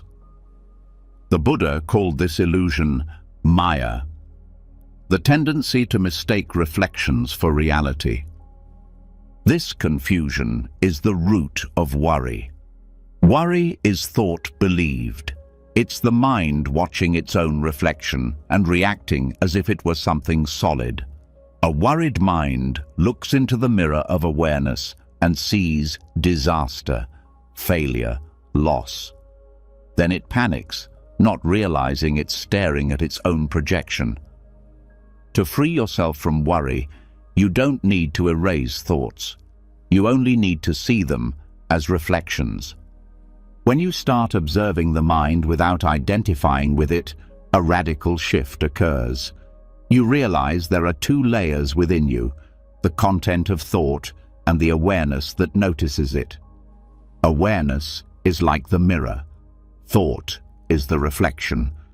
The mirror doesn't choose what appears, it simply allows. Clouds, sunlight, faces, all come and go, but the mirror remains untouched. That is your true nature, clear, open awareness that reflects everything but is stained by nothing. Most people, however, live trapped inside their reflections. They don't see thoughts as passing, they see them as truth. They say, "I am anxious," instead of "anxiety is present." This small difference in language points to an enormous difference in consciousness. One statement reinforces identity with thought, the other reveals awareness of it. When you stop saying, "I am my thoughts," and start saying, "I am aware of my thoughts," you begin to dissolve the illusion that keeps worry alive. Worry feeds on identification. The moment you believe a thought, you give it energy. You start to act as if it's real, and your body responds. Heart rate increases, breath shortens, muscles tense. The body doesn't know the difference between a real threat and an imagined one. It reacts to belief, not truth. This is why worry feels so physical. The body mirrors the mind. But when awareness steps in, the chain breaks. You can feel the tension and see it without adding story. The body begins to calm, and thought loses its hold. The practice of mirror awareness is not about suppressing thoughts, it's about watching them clearly. Meditation teaches this directly. When you sit quietly and observe, you begin to see thoughts arise like bubbles from the deep. They appear, linger, and dissolve. None of them stay. Even the most persistent thought fades when you stop feeding it. The more you observe, the more transparent they become. You start noticing their patterns, how certain emotions trigger them, how certain memories repeat them. The mind reveals its machinery, and once you see it, it loses its mystery. The mirror metaphor extends beyond meditation. In daily life, every reaction becomes an opportunity to practice awareness. Someone criticizes you, and the mind reflects hurt or anger. Instead of reacting, you pause and watch. This is hurt arising. The moment you label it without judgment, you separate awareness from content. You're no longer the reflection, You're the mirror. The emotion passes, but you remain clear. This is the beginning of freedom. Worry, by nature, thrives on resistance. The more you fight it, the more it grows. It's like struggling in quicksand. Every effort pulls you deeper. Mirror awareness offers another way. Instead of resisting, reflect. Let the thought appear. Let the feeling arise. Watch it as you would watch a bird cross the sky, present but passing. This act of seeing without grasping transforms worry from master to messenger. It shows you not what's wrong with life, but what the mind fears losing control over. This insight reveals an important truth. Thoughts don't have authority, they have momentum. A thought gains strength only through attention. When you repeatedly focus on a worry, it solidifies, gaining emotional gravity. But when you observe it without feeding it, it weakens. This is why mindfulness dissolves anxiety, not by solving problems, but by starving illusions. Awareness is like sunlight. When it shines on fear, the shadow disappears. You can experience this directly in small moments. When a worried thought arises, what if I fail? Pause. Feel the texture of that thought. Notice where it lands in your body. Perhaps your chest tightens or your stomach clenches. Now breathe and say silently, "This is just a thought." Watch it from a slight distance. In that instant, the thought loses some of its reality. It becomes one reflection among countless others. You've broken the trance. The mind's reflections are not enemies, they're signals. Each thought reveals something about the conditioning beneath it. Fearful thoughts show where trust is weak. Angry thoughts show where boundaries need clarity. Sad thoughts show where attachment still lingers. When you observe them as reflections, you can learn without drowning. You gain insight without suffering. This is the intelligence of awareness. It transforms reflection into wisdom. In Buddhism, this awareness is called sati, mindful presence. It's the ability to know what is happening while it happens, not to change it, not to analyze it, but simply to know. When mindfulness is strong, worry loses its power because it can no longer deceive you. The mind may still project fearful images, but awareness sees them as mirages. You start to smile at your own thoughts, the way you'd smile at a child playing pretend. One of the great misunderstandings of spiritual life is the belief that awakening means never having negative thoughts. In truth, awakening means you stop believing them. The mind continues its weather, clouds, storms, sunshine, but you no longer mistake weather for sky. You become the space that allows all patterns to move freely. This is the state of equanimity, not indifference, but vast acceptance. Seeing worry as reflection also changes your relationship with others. When someone triggers anxiety, instead of blaming them, you look inward. What part of me is being reflected here? Often, the world mirrors your inner state. The impatience you see in others may point to your own suppressed frustration. The judgment you perceive may reveal your own insecurity. Relationships become mirrors, showing what still needs to be seen. This understanding transforms conflict into practice. The beauty of this approach is that it removes blame from life. You stop seeing problems as enemies and start seeing them as reflections of consciousness. Everything becomes feedback. The difficult co-worker, the slow traffic, the unexpected loss. Each reflects something about attachment, patience, or expectation. Awareness turns every event into a teacher. Life stops being something that happens to you and becomes something that happens for your awakening. This doesn't mean you tolerate injustice or neglect responsibility. Mirror awareness is not passive acceptance, it's clear seeing. You act when necessary, but from understanding, not from reactivity. When you see clearly, your actions become more effective because they're not clouded by projection. You're responding to reality, not reacting to reflection. This clarity also reveals how most anxiety is anticipation, thoughts about what might happen. But the future is the mind's favorite mirror. It reflects not reality, but imagination. You can spend hours worrying about events that never occur. The mind plays both roles, the painter and the frightened observer of its own painting.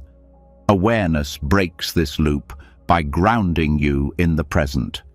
Here, in this breath, the future doesn't exist. The body is calm, the air is steady. Every moment you return to now, the mirror clears. In practice, this means cultivating awareness not just during meditation, but throughout the day. When you eat, know that you are eating. When you walk, know that you are walking. These small acts of knowing reconnect you to presence, where worry cannot survive. Anxiety needs time and projection to live. Presence gives it neither. Another insight emerges when you observe thoughts long enough. They repeat. The same worries, the same fears, the same inner dialogues circle endlessly. The mind is a recycler of content, not a creator of truth. It reuses patterns to maintain a sense of continuity. Once you see this, you stop taking thoughts personally. You understand that worry isn't evidence of reality, it's the echo of habit. Like an old song that plays long after you've stopped liking it, it lingers until you stop listening. The mirror mind doesn't reject thought, it simply reflects without distortion. That means allowing everything to appear, joy, sorrow, anger, hope, without preference. When the mirror has no bias, it reflects truthfully. Awareness without resistance shows reality as it is, impermanent, interdependent, ever-changing. From that vision arises wisdom, the understanding that worry is not a warning, but an invitation to look deeper. This perspective also frees you from guilt about thinking itself. Many people judge their minds harshly. I shouldn't think this way, or why am I still anxious? But judgment is just another reflection, another layer of thought mistaken for truth. When you stop fighting the mind, it begins to settle on its own. The mirror doesn't scold the reflections, it simply holds them. That gentle holding is healing. Over time, this awareness seeps into everything you do. You begin to notice thoughts as they form, catching them before they take over. You start seeing emotions as waves that rise and fall. You sense the spaciousness behind experience, an openness that can contain anything without being disturbed. This is the essence of liberation, not escaping the mind, but seeing through it. When you live this way, worry loses its meaning. You no longer see anxiety as proof of weakness or failure. You see it as movement within consciousness. Sometimes the reflection is calm water, sometimes it's stormy, but either way, the mirror remains untouched. You start to live with a quiet confidence, not because you've solved every problem, but because you trust the space in which problems appear. The mirror mind also brings humility. You realize that even wisdom is a reflection. Insights come and go like clouds revealing sunlight.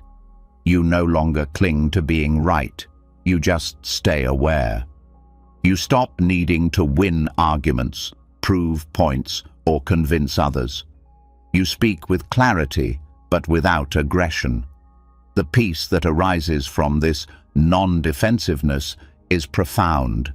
It's the peace of no self, where identity gives way to presence. In that presence, even worry becomes a kind of teacher. Each anxious thought reminds you to return to awareness. Each fear points back to the mirror. Over time, the mind learns to relax in its own transparency. You realize that peace was never something to achieve. It was the nature of awareness all along. This doesn't mean life stops challenging you. The world still moves. Joys, losses, beginnings, endings. But your relationship with it changes. You stop drowning in reflections. You live in the awareness that reflects them. You laugh more easily, recover faster, and see more clearly. The mirror is not empty, it's luminous. And that luminosity is what you are. When the mind becomes this clear, you begin to sense the deeper purpose of awareness itself, not to escape life, but to illuminate it. You start to see how even worry, when observed with compassion, becomes wisdom in disguise. You no longer need to get rid of fear or sadness. You only need to see through them. They were never obstacles, only passing reflections on the mirror of consciousness. And as this understanding deepens, another layer of truth begins to reveal itself. That worry itself is part of a larger cycle, a loop the mind keeps replaying in its search for control and security. To see worry as reflection is to begin to break that loop. But to truly transcend it, you must understand the mechanism that keeps it spinning, the cycle of craving and aversion that Buddhism calls samsara. And that is where the next journey begins. When you begin to see thoughts as reflections, not reality, a remarkable stillness takes hold.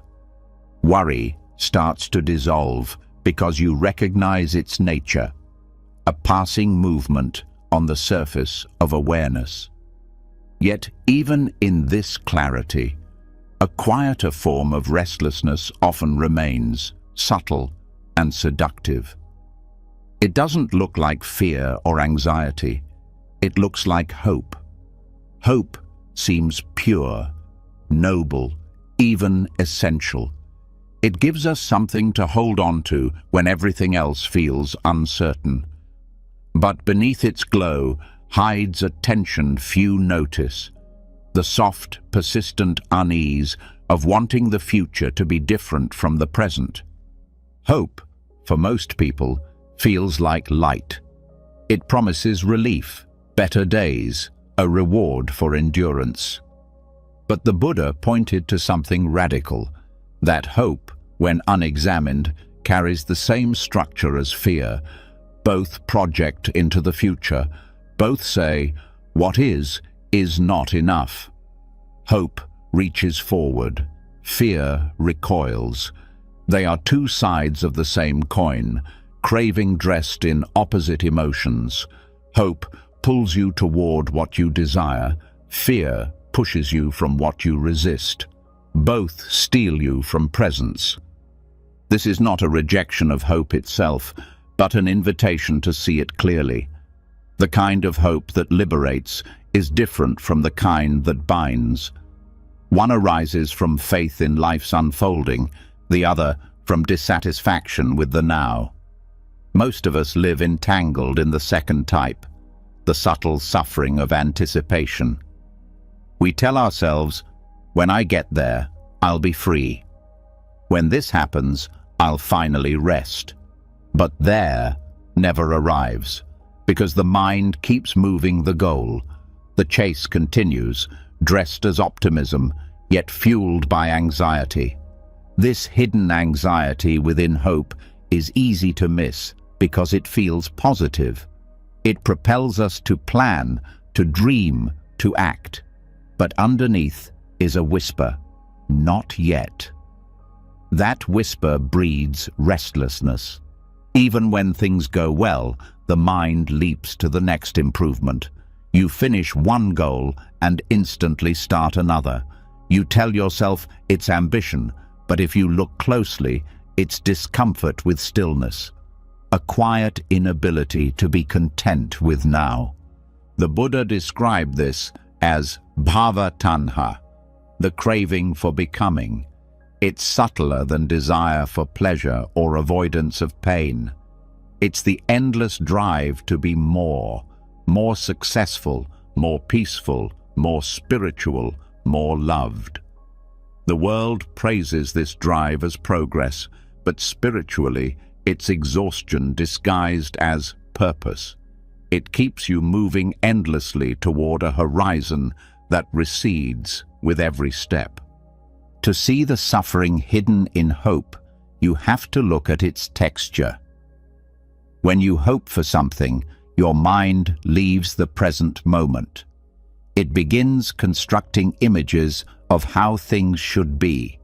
A healed body, a perfect relationship, a better version of yourself. Those images feel uplifting, but they quietly divide you.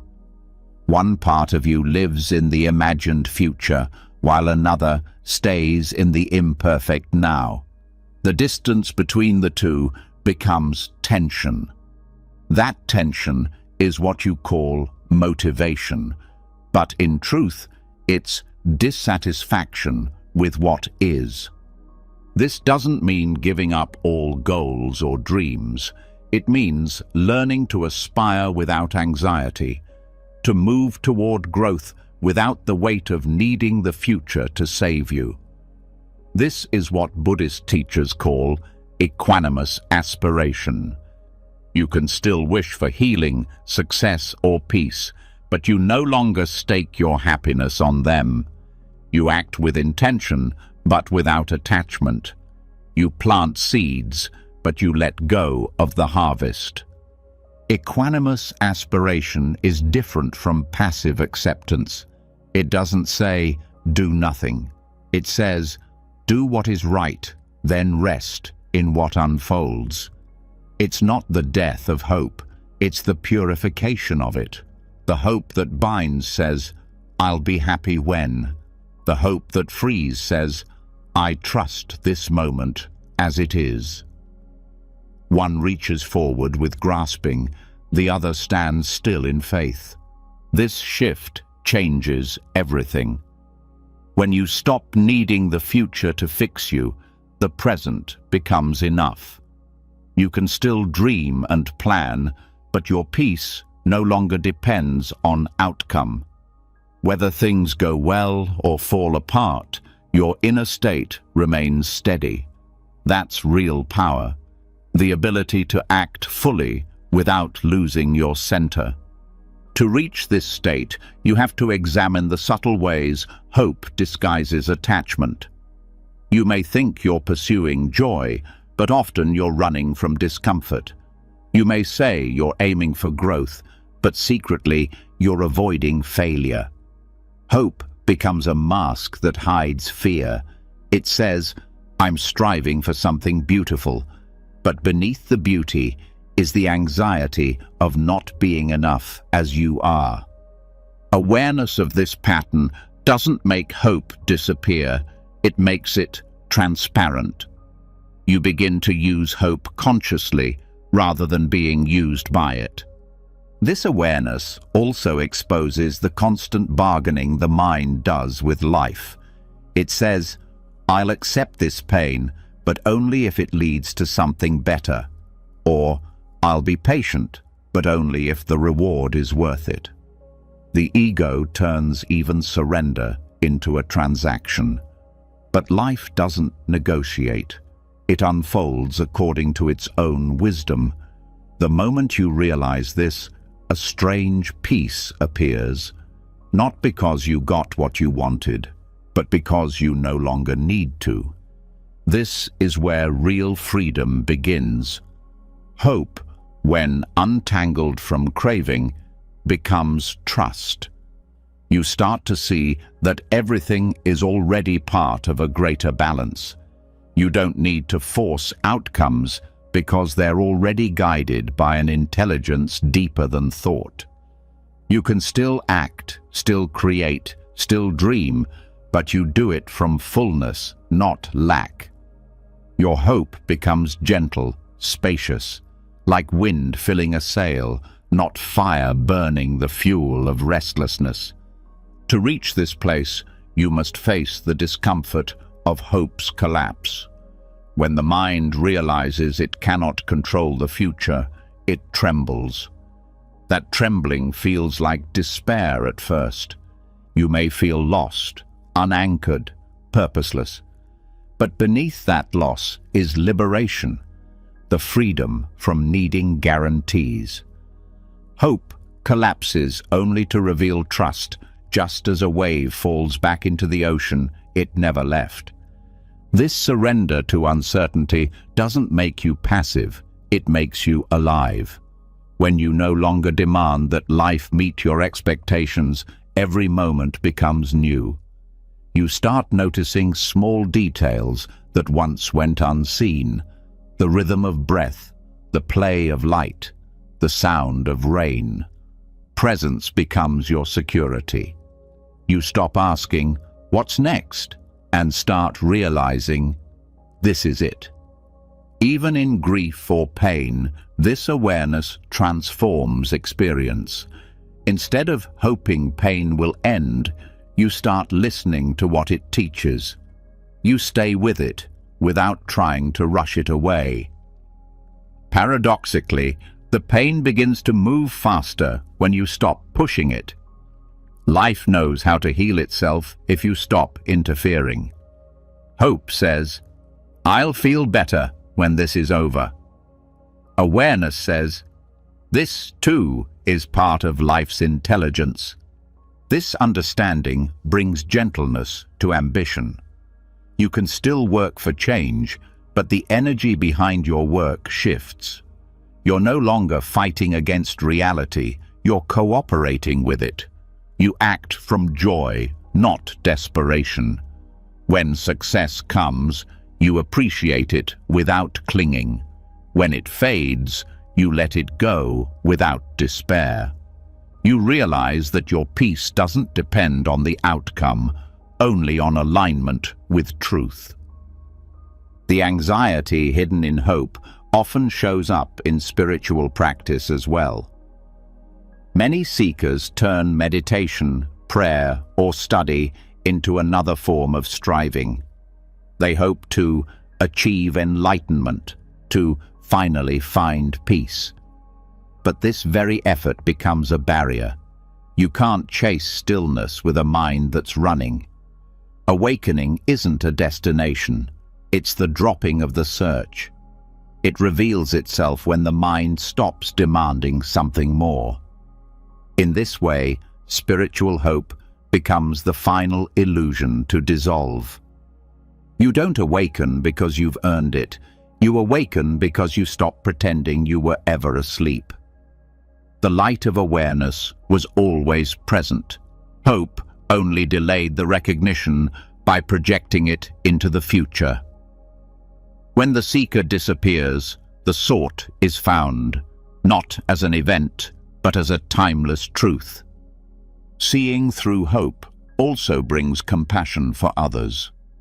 You start noticing how much suffering comes from chasing fulfillment, the endless race for achievement, approval, or meaning. People are not greedy or shallow, they're just scared. They're trying to fill a sense of incompleteness that hope keeps alive. When you see this clearly, you stop judging.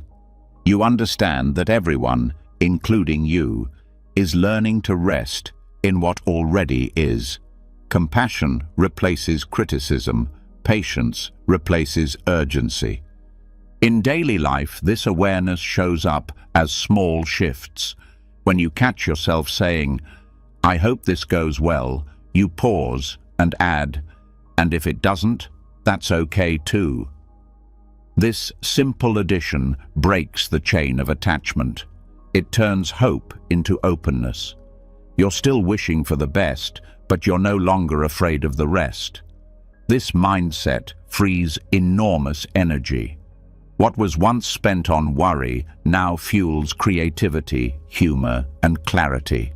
Equanimous aspiration doesn't mean indifference. You still care deeply for your loved ones, your goals, your growth. But your care is steady, not frantic.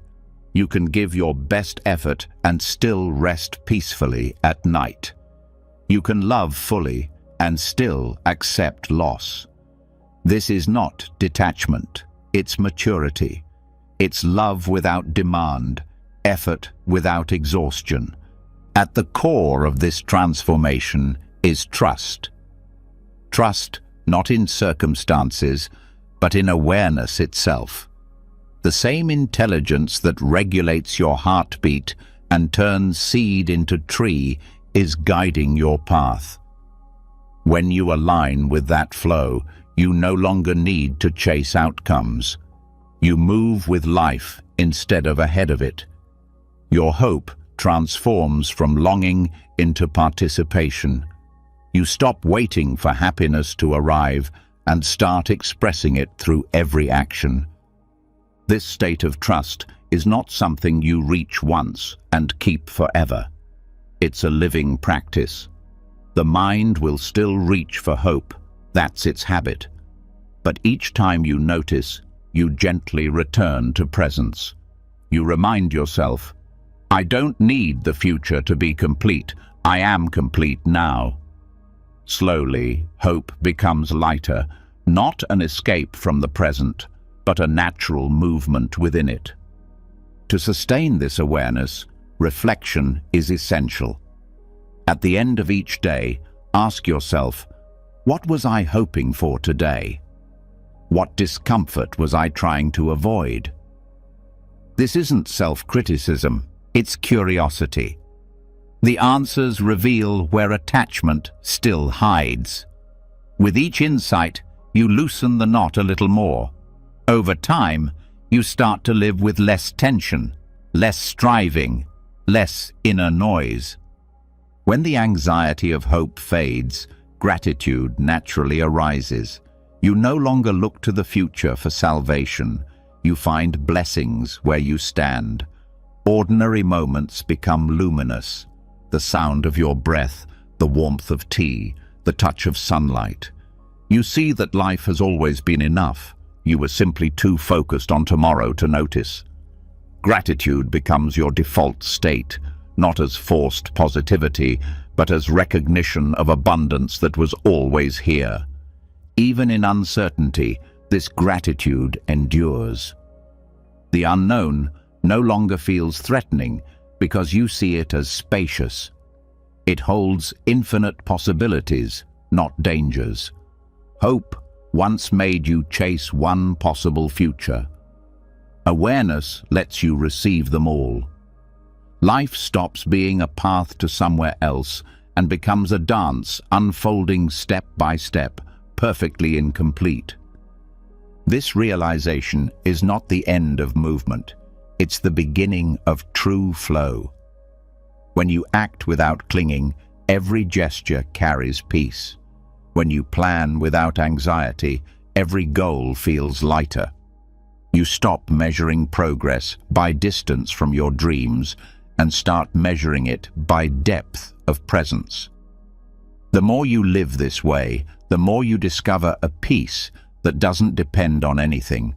Not success, not love, not even hope.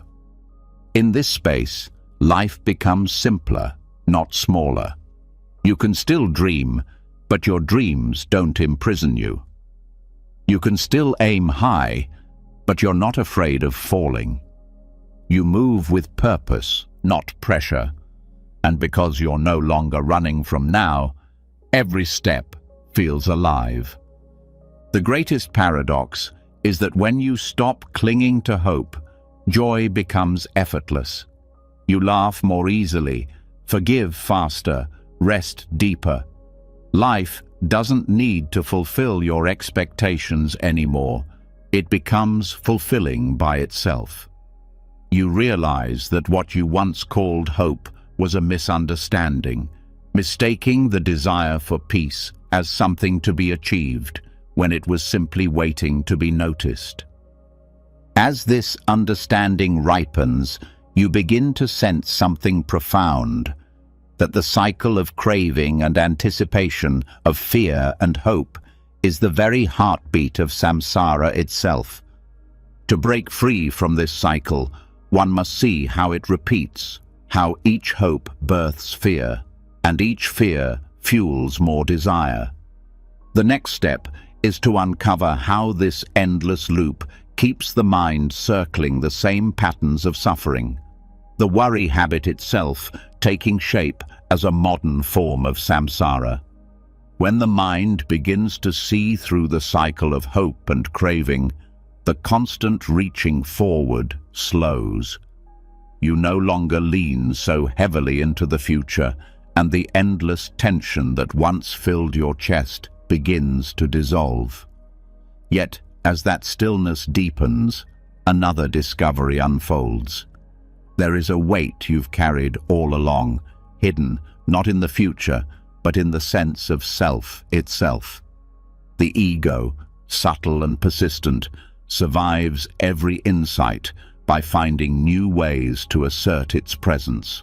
It wants to own peace, to claim understanding, to preserve its shape.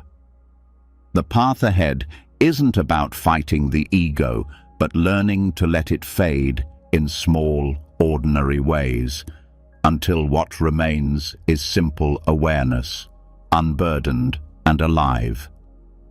Ego death sounds final and grand, yet in truth it happens in the smallest gestures, the quiet surrender of an argument, the choice to listen instead of correct, the willingness to release the need for praise. Each time you let go of being the center, something in you softens, a contraction loosens, a false certainty dies. These tiny dissolutions may sting for a second, but they leave behind a lightness, a kind of relief that no victory ever gives. It's the relief of no longer having to hold up the world. The ego thrives on tension. It feeds on opinion, judgment, and control.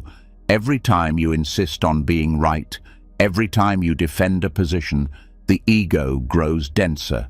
It wants to stand out, to be special, to assert its importance. But the more it insists, the more you separate yourself from life. You become an isolated fragment rather than part of the whole. Letting that identity soften is not loss, it's returning to flow. You begin to sense that peace doesn't come from winning the story, but from releasing it. These small releases are not philosophical. They are embodied. You feel them. A tightening in the chest when you're misunderstood, a rush of irritation when someone interrupts, a flash of pride when you're praised. These are moments when the ego appears in real time, asking to be noticed. Awareness of that movement is already the beginning of its dissolution. You don't need to fight the feeling or replace it with something better. You only need to see it clearly. Awareness exposes illusion, and what's exposed cannot stay solid for long.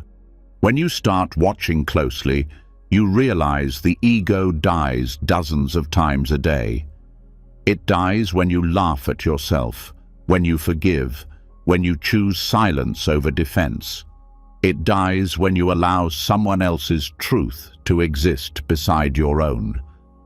None of these are dramatic acts, yet together they carve deep channels of freedom. The ego's grip weakens not through force, but through gentle repetition. Each letting go opens a little more space for awareness to shine through. This dying is not a punishment, but a return to simplicity. The person you think you are, your name, your history, your opinions, is only one thin layer of what's real. Beneath it lies something vast and unshaken, the awareness that watches without needing to claim. Each time you stop clinging to identity, that deeper awareness becomes clearer. It doesn't announce itself, it simply appears when you stop covering it. The small deaths happen even in love. The ego wants to own affection, to define it, to make it reciprocal. But when you allow love to flow without conditions, the self that demands attention quietly dissolves. Love, in its purest form, has no center. It's a movement of life through you, not something you perform. Each time you stop needing to be loved in a specific way, a part of the old self disappears, and what remains is openness. Even beauty can teach you to die this way.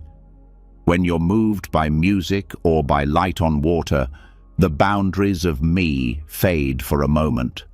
The world becomes whole again. You forget your role, your story, your opinions.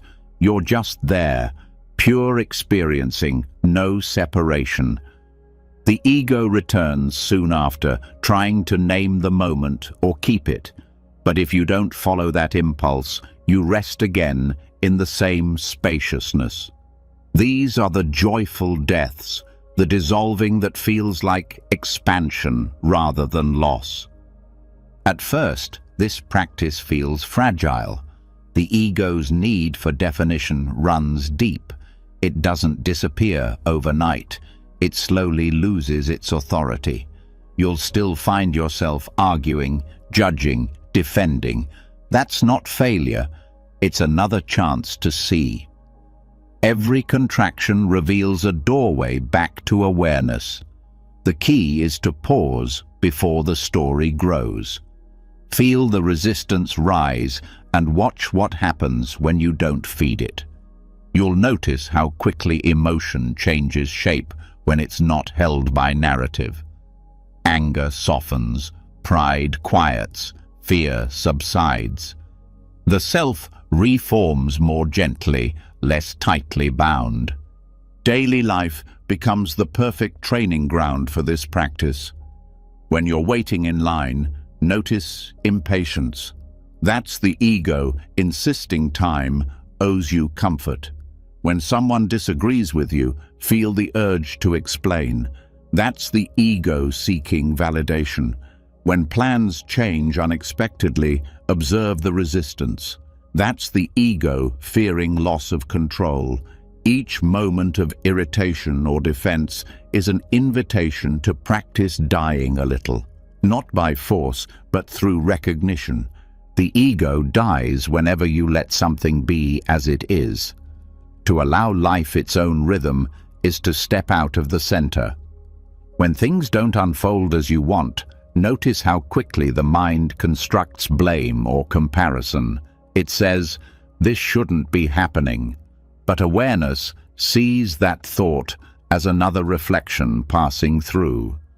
When you stop identifying with it, you return to the stillness beneath the noise. This quiet letting be is one of the highest forms of surrender. Ego death is also present in forgiveness. To forgive is to release the self that clings to hurt.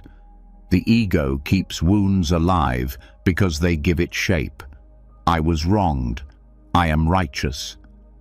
When you let the story drop, a part of you vanishes with it. Yet what remains is lighter. Forgiveness is not an act of virtue, but of liberation. It's one of the most powerful small deaths you can experience because it dissolves layers of identity built from pain. The same happens with humility. When you admit not knowing, The self that depends on being right disappears. You step into open awareness, where curiosity replaces certainty. The ego thrives on opinions. Humility starves it.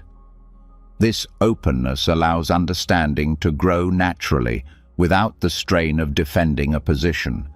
It's not weakness. It's strength without aggression. As you practice, even failure becomes sacred. When plans crumble or pride is bruised, the ego faces its own mortality. It panics, but beneath that panic is opportunity.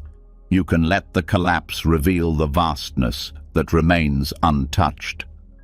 The mind says, "I've lost."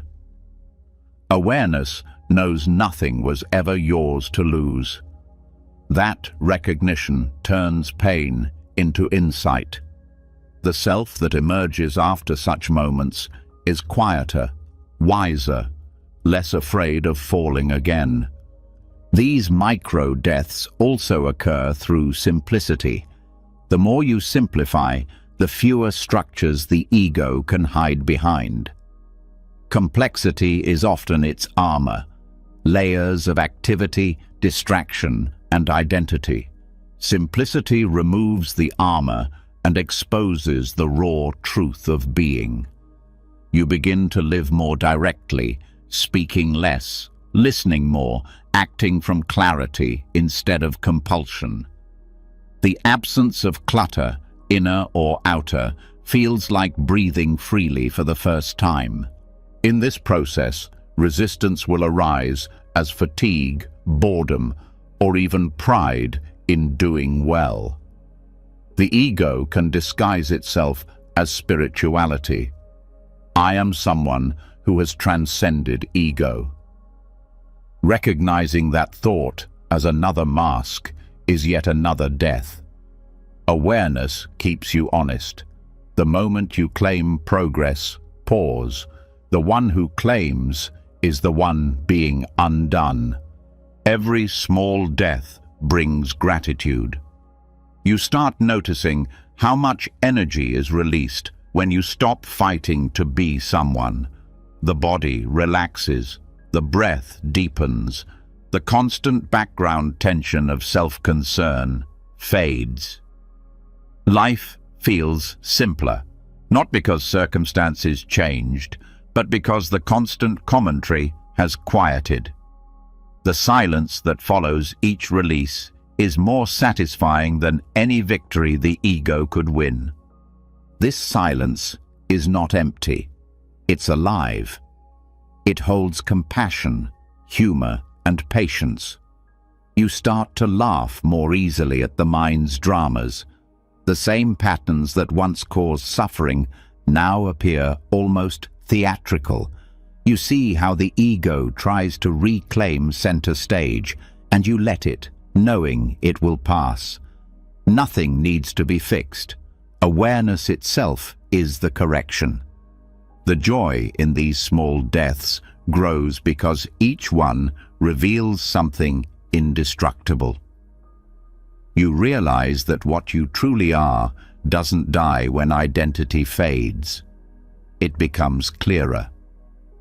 Each letting go strips away a layer of noise, leaving behind what has always been steady, awareness itself. The fear of disappearing dissolves when you see that presence cannot vanish. What dies is illusion. What remains is truth. In time, the distinction between dying and living loses meaning. You no longer experience letting go as loss, but as renewal. Each release refreshes perception. Each surrender restores connection. Life becomes an unfolding rhythm of holding and releasing, like breathing. The inhale of individuality, the exhale of unity. Both necessary, both sacred. This rhythm weaves itself into every interaction. When you speak, you notice the pull to persuade and soften it. When you listen, You feel the urge to prepare a reply and release it. When you love, you sense attachment rising and let it loosen. You begin to move through the world quietly aware that freedom isn't in gaining more, but in letting small parts of me fall away one by one. In this ongoing dissolving, even effort starts to feel lighter. You don't have to perform spirituality or prove humility. Awareness itself guides the process naturally.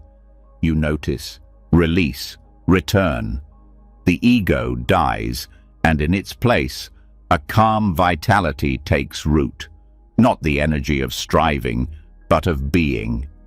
Life continues to move, but you are no longer its anxious manager.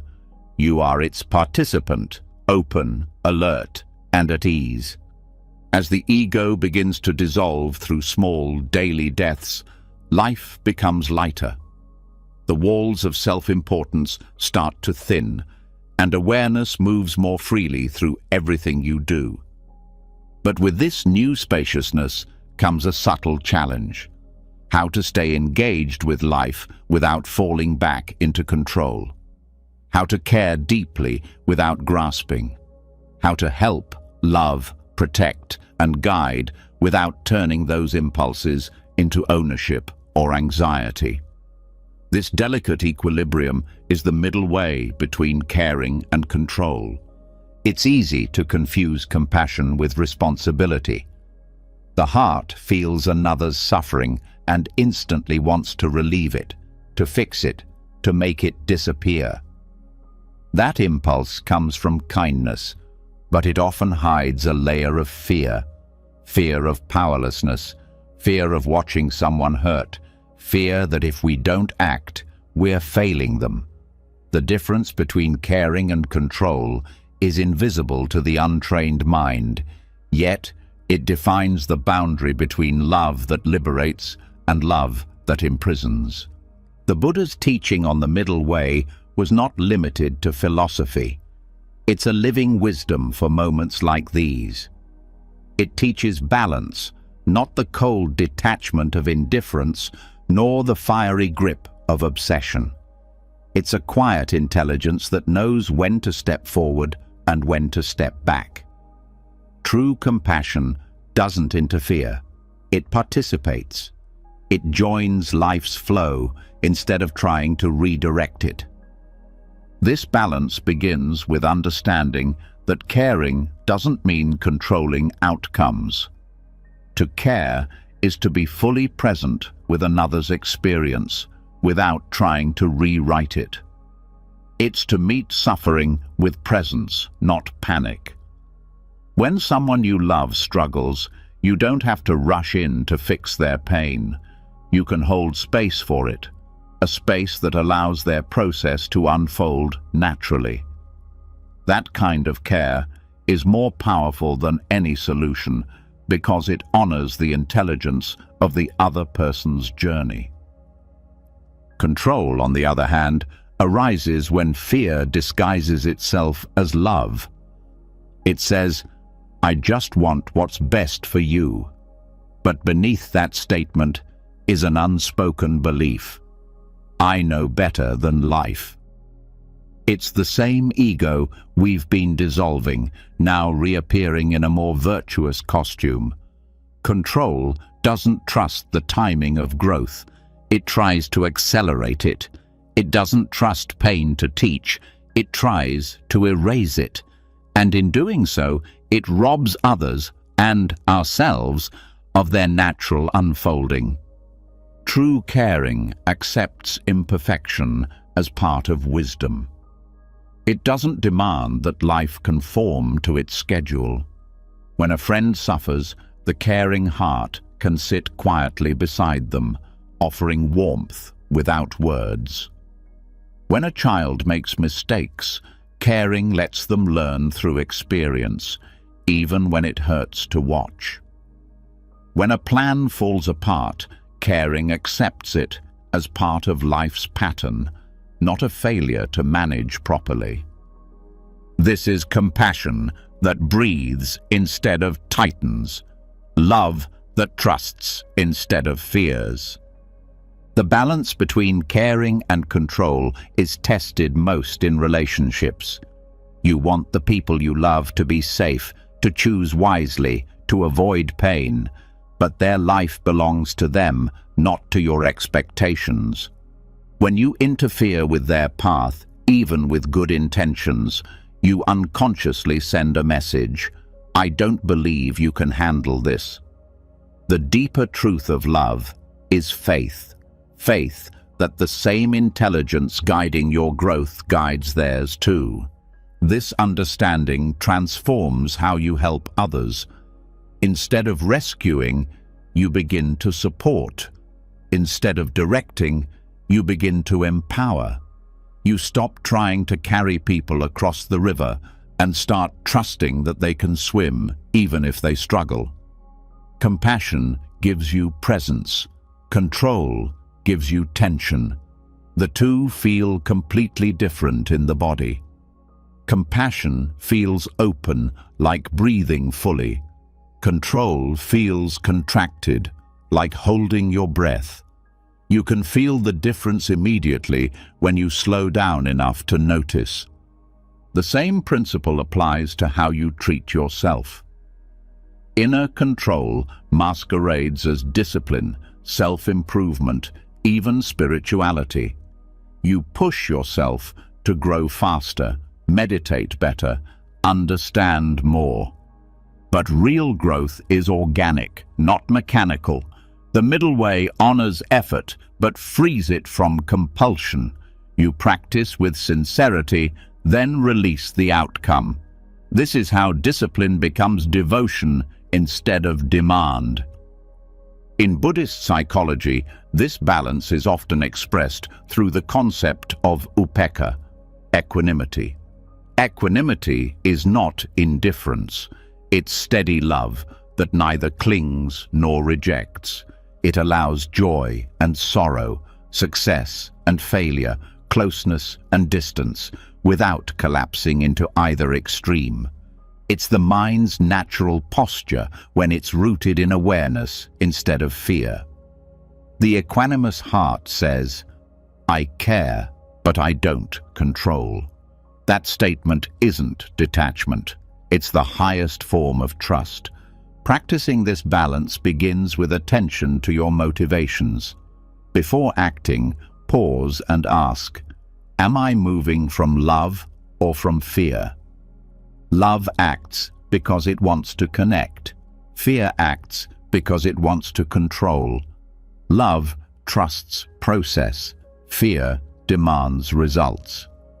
When your motivation is clear, your actions naturally align with balance. The pause itself is part of the practice. It interrupts the reflex of interference and lets awareness choose the next step consciously. One of the simplest ways to practice this is through listening. Real listening is active non-interference.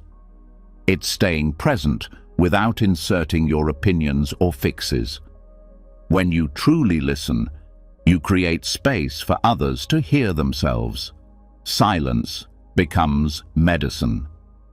You don't have to solve their problem. Your calm presence becomes the solution. That's the power of caring without control. It allows transformation to arise from within the other person, not from your effort. This balance also applies to the world around you. When you look at society's pain, injustice, conflict, suffering, the heart naturally wants to act. But the way you act matters. Action born from anger may burn bright but fades quickly. Action born from clarity sustains itself. You can work for change without being consumed by rage or despair. The middle way doesn't ask you to be neutral. It asks you to be grounded. It allows compassion to flow into effective, wise action rather than impulsive reaction. This grounded compassion is what the Buddhists call right effort. It's effort guided by wisdom, not by ego. It knows when to rest and when to move, when to speak and when silence carries more power. Right effort is caring expressed through presence rather than control. It's the difference between pushing and allowing, between forcing and flowing. Learning this balance often requires unlearning emotional habits. Many people were raised to equate love with worry, to believe that constant anxiety for others is proof of care. But worry doesn't protect anyone. It only drains energy. Worry says, I must hold everything together. Compassion says, everything belongs to the flow of life. When you shift from worry to compassion, your energy becomes healing instead of heavy. You start supporting others without carrying them. The same principle applies to leadership, parenting, and community work. Whether you're guiding a team, raising a child, or helping a friend, control limits what others can become. When you allow space, you create trust. You let people learn through their own choices. You remain present without dominating. The result is growth, not forced, but natural. This art of balanced caring also heals burnout. Constant fixing and managing exhaust the nervous system. You give and give until your empathy turns to depletion. But when you practice caring without control, you draw from a deeper well. You no longer rely on personal willpower alone. You align with the flow of life itself. Giving becomes replenishing because it no longer drains you. You offer energy, but it passes through you rather than being taken from you. To embody this, notice when your care starts to turn into tension. Maybe you're helping someone and suddenly feel frustrated that they don't change fast enough. That's the moment the ego takes over, turning compassion into control. Pause there. Feel the contraction. Then breathe into it and release. Remind yourself, my role is to support, not to steer. That breath resets the balance.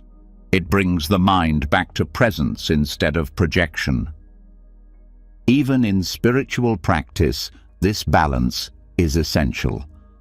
You can care about awakening so much that it becomes another form of control, an obsession with results, an identity built around being spiritual. True practice drops this fixation. It allows insight to ripen naturally. You show up to each moment, do what needs to be done, and trust that growth happens on its own timeline. Effort remains, but it's clean, unforced. This same wisdom applies to how you relate to emotions. Many people try to control their feelings, labeling some as good and others as bad. But emotions are waves. They move and change when allowed to. Trying to suppress sadness or force joy only creates inner conflict. The middle way is to feel everything fully without becoming lost in it. You can let sadness be sadness, anger be anger, joy be joy, and still remain anchored in awareness.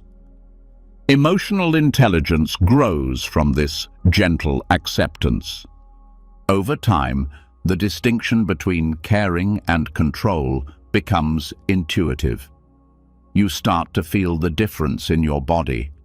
When you're aligned with care, there's spaciousness and calm.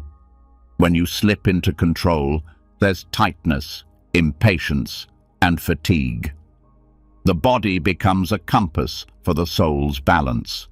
Listening to it prevents you from drifting into extremes. This understanding also transforms forgiveness. Control wants to dictate how others should behave, even in hindsight. It clings to resentment as a form of moral superiority. But caring without control allows release. It says, "I wish you well, even if you never see what I see." That's not weakness, it's freedom. You free yourself from the burden of changing others and return to peace. The same principle extends to the natural world. Humanity's collective anxiety about the planet often manifests as control, forcing solutions without understanding interdependence. True ecological awareness mirrors spiritual awareness, a recognition that life regulates itself when harmony is restored. We act wisely not by dominating nature, but by cooperating with its intelligence. This is compassion applied to the earth, engaged but not controlling. On a deeper level, this middle way reflects how awareness itself functions. Awareness doesn't manipulate what it perceives. It doesn't judge, fix, or resist. It allows all experience, pleasant and painful, joyful and difficult, to appear and pass. That's why awareness feels so peaceful. It cares without controlling. When your mind starts to mirror that quality, you live with the same grace. Life continues to move, but you're no longer caught in every motion. Living this way doesn't make you passive. It makes you wise. You act where action is natural, not where anxiety demands it. You speak when words bring clarity, not when silence would heal more. You stop confusing busyness with effectiveness and start seeing that calm presence often does more than frantic effort ever could. In this balance, compassion matures. It becomes vast but grounded, an open heart guided by a steady mind. You can hold someone's pain without drowning in it. You can give help without needing gratitude. You can lead without domination and follow without submission. Every act of care becomes lighter, freer, more truthful. The middle way between caring and control is not a line to walk once, but a living rhythm that must be felt in each moment. Some days it leans toward action, others toward stillness. Some moments call for intervention, others for patience. The wisdom lies in sensing which is which. The more you trust awareness, the more that sensing becomes natural. It's not calculation, it's attunement. Through this attunement, life becomes a dialogue rather than a monologue. You're no longer trying to impose your will, you're listening to the current of existence and responding in harmony. You care deeply, yet your care doesn't suffocate. You love fully, yet your love doesn't bind. You give completely, yet your giving leaves you whole.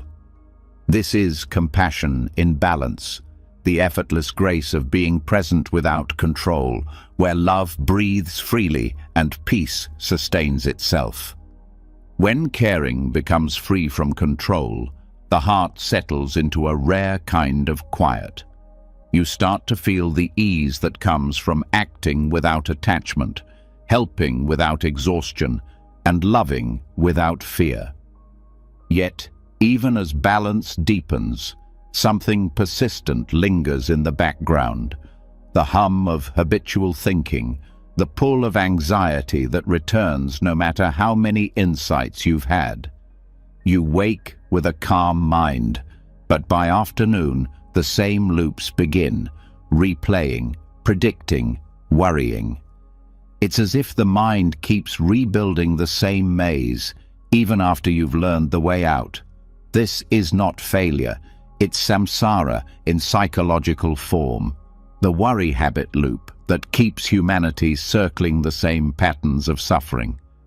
Samsara, in Buddhist understanding, is not a distant metaphysical idea. It's the everyday cycle of craving and aversion, the endless spinning of the mind between wanting and resisting, chasing and fleeing. Modern anxiety is the same cycle wearing a new mask. It's the constant turning of thought, fueled by desire for safety and resistance to uncertainty. The mind says, "If I think long enough, I can fix this," not realizing that the very act of overthinking sustains the suffering it's trying to escape. To see this clearly, look closely at how worry functions. It always begins with a trigger, a thought, a memory, a sensation. The mind labels it as a problem and starts working. It analyzes, forecasts, calculates. This gives a temporary illusion of control, a momentary comfort. But the more the mind tries to solve, the more uncertain it becomes. Every answer opens another question. Every scenario spawns new fears. The process feeds on itself until the body reacts as though the imagined danger were real. Heart racing, breath shortening, the loop tightens. What began as thought becomes a full-body experience. The Buddha described this mechanism in ancient terms: craving and aversion. Craving arises as the desire for something to be different, to gain, to fix, to escape. Aversion arises as the rejection of what is, to push away pain, uncertainty, loss. Together, they spin the wheel of samsara, the repetitive motion of suffering. In modern language, it's the loop of anxiety, wanting things to be safe, predictable, perfect, while fearing everything that threatens that illusion. The mind chases comfort and flees discomfort, never resting long enough to experience peace. Breaking this cycle requires seeing how each link connects. Worry doesn't come from circumstance, it comes from interpretation. The world presents neutral events, a sound, an email, a glance, and the mind instantly weaves stories. This means something bad. I can't handle that. What if it gets worse? Each story triggers emotion, and the emotion reinforces the story. This is how samsara operates within thought. Perception, feeding reaction. Reaction, feeding perception. Without awareness, the loop becomes self-sustaining. The modern world amplifies this ancient loop through constant stimulation. Information overload keeps the nervous system in a state of mild alarm. News cycles, social media, notifications, each one triggers craving and aversion 100 times a day. We crave validation, fear rejection. We crave success, fear failure. Technology doesn't create samsara, it accelerates it. The mind, already conditioned to spin, now spins faster. Understanding the loop intellectually is not enough. The mind can know it's trapped and still keep spinning. Real transformation happens when awareness enters the process, not as analysis, but as observation. When you see the cycle in real time, it begins to slow. You notice the first spark. A thought arises, a contraction in the body, the impulse to fix. Awareness doesn't stop the thought, it reveals it. In that revelation, a choice appears, to follow the pattern or to remain still. That pause is the first break in the wheel. In Buddhist psychology, this awareness corresponds to sati, mindfulness. It's the space between stimulus and reaction, the gap where freedom hides. Most people move so quickly from thought to reaction that the gap is invisible. But with practice, you begin to sense it. The moment before the worry takes hold, the split second before you interpret sensation as threat. Catching that moment changes everything. It's not control, it's clarity. You don't suppress the worry, you watch it arise and fade. The loop of anxiety survives on one ingredient: belief. A thought becomes suffering only when believed. What if I lose my job is harmless as sound, but when you believe it, the body reacts. The muscles tense, the heart speeds up, the mind races. Belief is the glue of samsara. When awareness sees the thought as thought, the glue dissolves. The mind can still think, but the heart no longer contracts. This practice reveals how much of our distress is self-created. The outer world rarely changes as fast as the inner one does. A single email can send the mind spinning for hours, creating scenarios that never occur. The suffering feels real because the body experiences the emotion as if the event already happened. This is psychological samsara. Rebirth after rebirth inside thought. You die into one story only to wake in another, endlessly. To escape this cycle, you don't need to eliminate thoughts. You need to stop being reborn in each one. Every time a thought arises and you identify with it, this is me, this is my problem, you're reborn into another life of suffering, another round of worry. But when you see the thought and remain the observer, you stay unbound.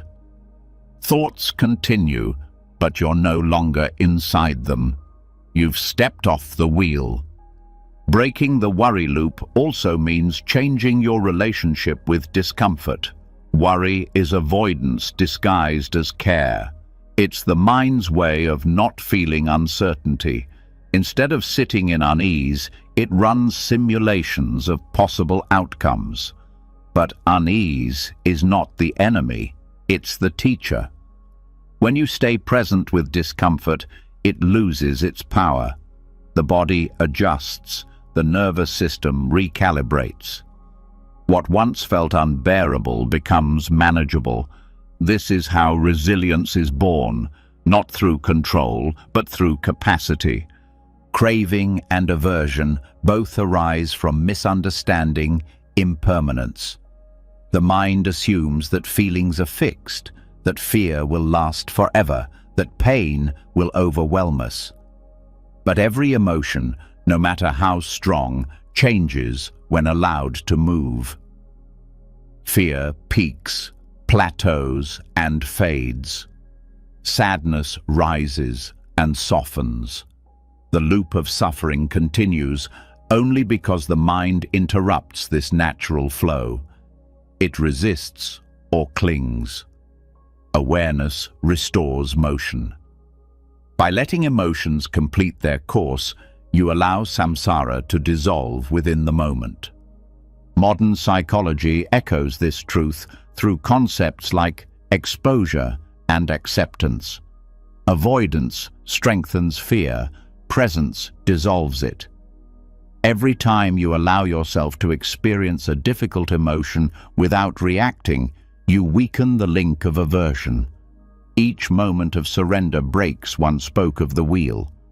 Over time, you realize that fear was never the enemy. Resistance was. Another link in the worry habit is identification with the thinker. The mind produces thought automatically, but the ego claims ownership. I am thinking. This identification fuels endless self-critique. Why do I worry so much? What's wrong with me? But thought is not a personal flaw, it's a function of the mind. The mind thinks like the heart beats. Recognizing this depersonalizes the loop. Instead of my worry, it becomes worry is happening. This shift from possession to observation disarms the loop's emotional charge. It's important to understand that samsara doesn't end because life becomes perfect. It ends because you stop reacting to imperfection as if it were abnormal. When difficulties arise, the ego says, "This shouldn't be happening." Awareness says, "This too belongs." Acceptance doesn't mean liking pain, it means recognizing it as part of the flow. When nothing is rejected, the cycle has no momentum. Craving and aversion cannot survive in wholeness. Breaking the worry loop requires patience because the mind is ancient. Its patterns were formed over millennia of survival. You can't simply command it to stop spinning. The practice is gentler, catching, observing, releasing. Each time you complete this cycle consciously, the nervous system rewires slightly.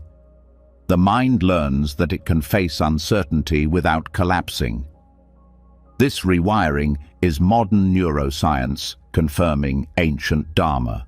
Awareness changes the brain's habitual pathways, loosening the grip of fear. Another way to dissolve the loop is through compassion. The warrior within you is not malicious, it's frightened. It believes its vigilance keeps you safe. Fighting it only strengthens it. Instead, meet it with kindness. When the mind begins to spiral, say softly, "Thank you for trying to protect me." This small act of acknowledgement calms the inner alarm. Compassion interrupts the loop not by force, but by soothing the part of you that's scared to stop worrying. This understanding extends to how you perceive others caught in their own loops. When you see someone consumed by anxiety, you stop judging and start understanding. You recognize samsara in motion, craving for relief, aversion to uncertainty, belief in control. You can support them not by trying to fix their thoughts, but by offering calm presence. Awareness is contagious. Your stillness reminds others of their own capacity for stillness. Over time, awareness exposes even the subtlest forms of craving, the craving for peace itself. The mind can turn liberation into another goal. If I meditate enough, I'll be free. But freedom doesn't come from trying to escape samsara. It comes from seeing it clearly. When you no longer resist the loop, it stops being a prison and becomes a rhythm, movement within stillness. You realize that the wheel was never separate from awareness. It was awareness spinning in disguise. This recognition transforms how you relate to thought itself. You stop fearing the return of worry. Thoughts still come, but they no longer threaten you. You meet them as passing weather, real enough to feel, but not to believe. The mind's storms lose their violence when you know you are the sky. That knowing doesn't erase difficulty, but it removes despair. Samsara continues for others, but for you, it's seen for what it is, a play of causes and conditions, not a personal curse. This clarity also deepens compassion for the collective mind. The whole world runs on these loops. Nations craving security, individuals chasing validation, societies avoiding pain. Every conflict, addiction, and obsession is a reflection of samsara repeating itself. To see this without cynicism is wisdom. It means you can engage with the world's problems from peace rather than panic. You work for change, but you don't feed the cycle. You help without hatred, act without illusion. Awareness of the worry loop also redefines success. The ego measures progress by outcomes. No more anxiety, no more fear. But wisdom measures it differently, by how quickly you notice the loop and return to presence. Perfection isn't the end of worry, it's the end of identification with it. Each return is a small awakening. Each glimpse of awareness breaks the wheel a little more. This practice isn't about escaping life, it's about inhabiting it fully. The mind still plans, loves, fears, and dreams, but you remain the witness. You see the movement of samsara as part of the dance of existence, no longer something to conquer. Even worry becomes a teacher, a bell that rings whenever you forget the present moment. Each time it rings, you wake a little more. And as this awareness stabilizes, the mind's spinning starts to feel lighter. Thoughts still arise, but they pass through like reflections on clear water. The old loops lose their gravity because craving and aversion have lost their roots. What remains is presence, simple, steady, alive. The wheel of samsara keeps turning in the world, but within you, something has stopped. You no longer revolve around fear or desire. You rest in the still point at the center, where freedom has always been. As the cycles of worry and craving lose their power, awareness begins to open like a sky after long rain. The storms of thought still come and go, but they no longer define you. You start to notice something extraordinary, that even though the world outside changes endlessly, your experience of peace or distress depends less on the events themselves and more on the state of your inner atmosphere. There are days when nothing terrible happens, yet the heart feels heavy. Other times, the same challenges arrive, but they pass through you like wind through leaves. What changed was not life, but your inner climate. This recognition marks a turning point. You begin to see that emotional life follows the same laws as nature. Moods shift like seasons. Energy rises and falls like tides. The problem is not the weather itself, but our resistance to it. Most people live like travelers without shelter, constantly reacting to every change in emotional temperature. When joy appears, they chase it. When sadness arrives, they run.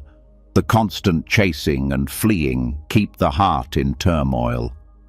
True peace begins when you learn not to control the weather, but to regulate your inner climate, to create a steady warmth of awareness that remains stable no matter what storms pass through. Emotions are not enemies to be conquered. They are signals of movement, the atmosphere of consciousness. Just as the sky holds both sunlight and storm without preference, awareness can hold all emotions without collapsing into them. Learning this art is not suppression, it's regulation, the capacity to respond instead of react.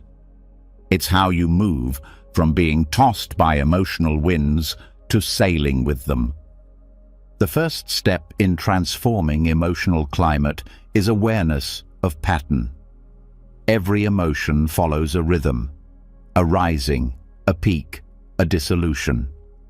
Most people interrupt this rhythm by reacting too soon.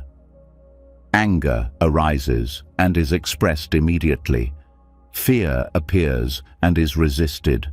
Joy surfaces and is grasped tightly.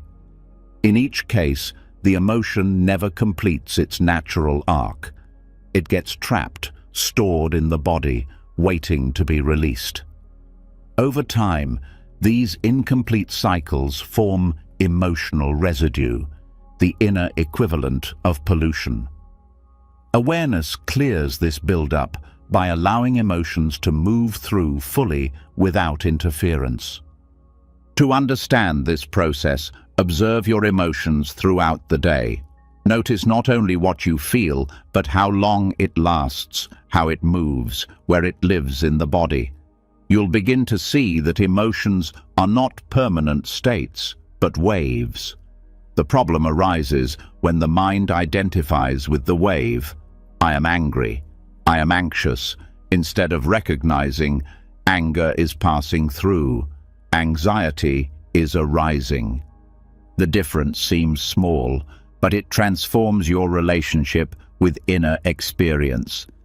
You shift from being weather to being climate, from turbulence to steady awareness. Regulating emotional climate doesn't mean staying calm all the time.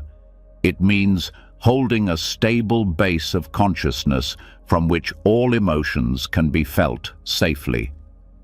You stop dividing feelings into good and bad. You start treating each one as information, an internal message about your state of alignment. Anger, for instance, isn't evil. It signals that something feels out of balance or violated. Sadness isn't weakness. It points to loss or unmet depth. Joy isn't a prize. It's a sign that you're connected to flow. When you interpret emotions as teachers rather than problems, they become part of wisdom rather than obstacles to it.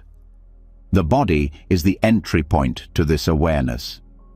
Every emotion has a physical counterpart: tension, heat, heaviness, expansion. The mind spins stories, but the body tells the truth. When emotional weather feels overwhelming, shift attention from thought to sensation. Feel where the storm gathers. Maybe the chest tightens, the stomach knots, the throat constricts. Breathe into that space without analysis. The breath becomes a bridge between the turbulence of emotion and the stillness of awareness. This is how regulation begins, not by controlling feeling, but by allowing the body to ground it. Breathing practices from Buddhist and yogic traditions serve as tools for this. When you sense emotional heat rising, anger, frustration, impatience, lengthen the exhale. It activates the parasympathetic system, cooling the internal climate. When sadness or dullness settles like fog, deepen the inhale. It brings vitality back to the body. These small adjustments are powerful because they work through physiology, not willpower. You're not fighting emotion, you're restoring balance. Beyond breath, posture affects emotional weather. When anxiety strikes, the body curls inward, shoulders tighten, head lowers. This physical stance tells the brain that danger is near, reinforcing the emotional storm. Straightening the spine and relaxing the jaw can break the feedback loop. The body teaches the mind safety. Regulation is embodied awareness. The way you hold yourself determines the quality of your inner sky. Still, techniques alone are not enough. Lasting transformation comes from insight, understanding the impermanent nature of emotions themselves. When you truly see that every feeling changes, you stop clinging to pleasure and fearing pain. The mind stops making long-term predictions based on short-term states. You realize that moods are weather, not identity. Clouds form, rain falls, and then the sun returns. Nothing needs to be fixed. Everything needs to be seen. This insight also changes how you relate to others. Emotional contagion is real. The energy of one person can affect many. When you stabilize your inner climate, you become a calm center in a chaotic world. People feel safe around steadiness. You start influencing others not by words, but by presence. When you enter a tense space and stay grounded, the collective nervous system unconsciously entrains to your calm. This is how self-regulation becomes service. However, maintaining a balanced inner climate doesn't mean denying intensity. There are moments when grief must be deep, anger must be expressed, tears must flow. Regulation doesn't suppress expression, it provides a container for it. It means expressing consciously rather than impulsively. You can speak truth without violence, cry without drowning, act without losing awareness. Each emotion, when honored rather than dramatized, purifies itself. To refine this skill, it helps to see emotions as weather systems with predictable conditions. Some people live in constant internal winter, contracted, cautious, defensive. Others stay in perpetual summer, bright but restless, unable to pause.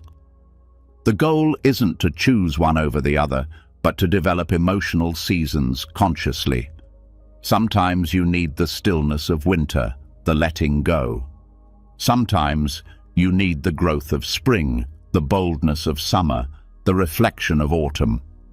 Awareness lets you move through these inner seasons without confusion. Regulation also involves knowing the difference between reaction and response. Reaction is automatic. It's the thunder that follows the flash. Response is chosen. It's awareness shaping the next moment. The gap between the two is where freedom lives. In that gap, you can feel emotion fully and decide how to act. You might notice anger, but choose clarity instead of aggression. You might feel fear, but choose patience instead of retreat.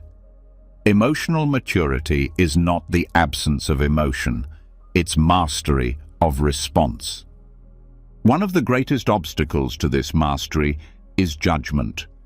The mind labels emotions as good or bad, productive or destructive. But labeling limits understanding. For example, many people suppress anger because they see it as unspiritual. Yet repressed anger turns into resentment, which corrodes peace. When you allow anger to express as energy, through movement, voice, or writing, it transforms into strength and boundary. Every emotion, when accepted, has a wisdom hidden inside. Meditation supports this transformation by strengthening awareness of the emotional field. In meditation, you begin to watch feelings rise like weather patterns, a wave of restlessness, a drizzle of sadness, a burst of joy. You don't chase them or push them away. You sit as the sky, vast and unchanging. Over time, this awareness carries into daily life. The same steadiness you feel in stillness begins to accompany movement. You start meeting life's events as a stable climate rather than as unpredictable weather. This steadiness is what the Buddha meant by liberation from dukkha, not the elimination of suffering, but the end of identification with it. Emotions still arise, but they no longer imprison you. Even pain becomes bearable when you stop making it personal. This is sadness, becomes "I am sad" only when the ego claims ownership.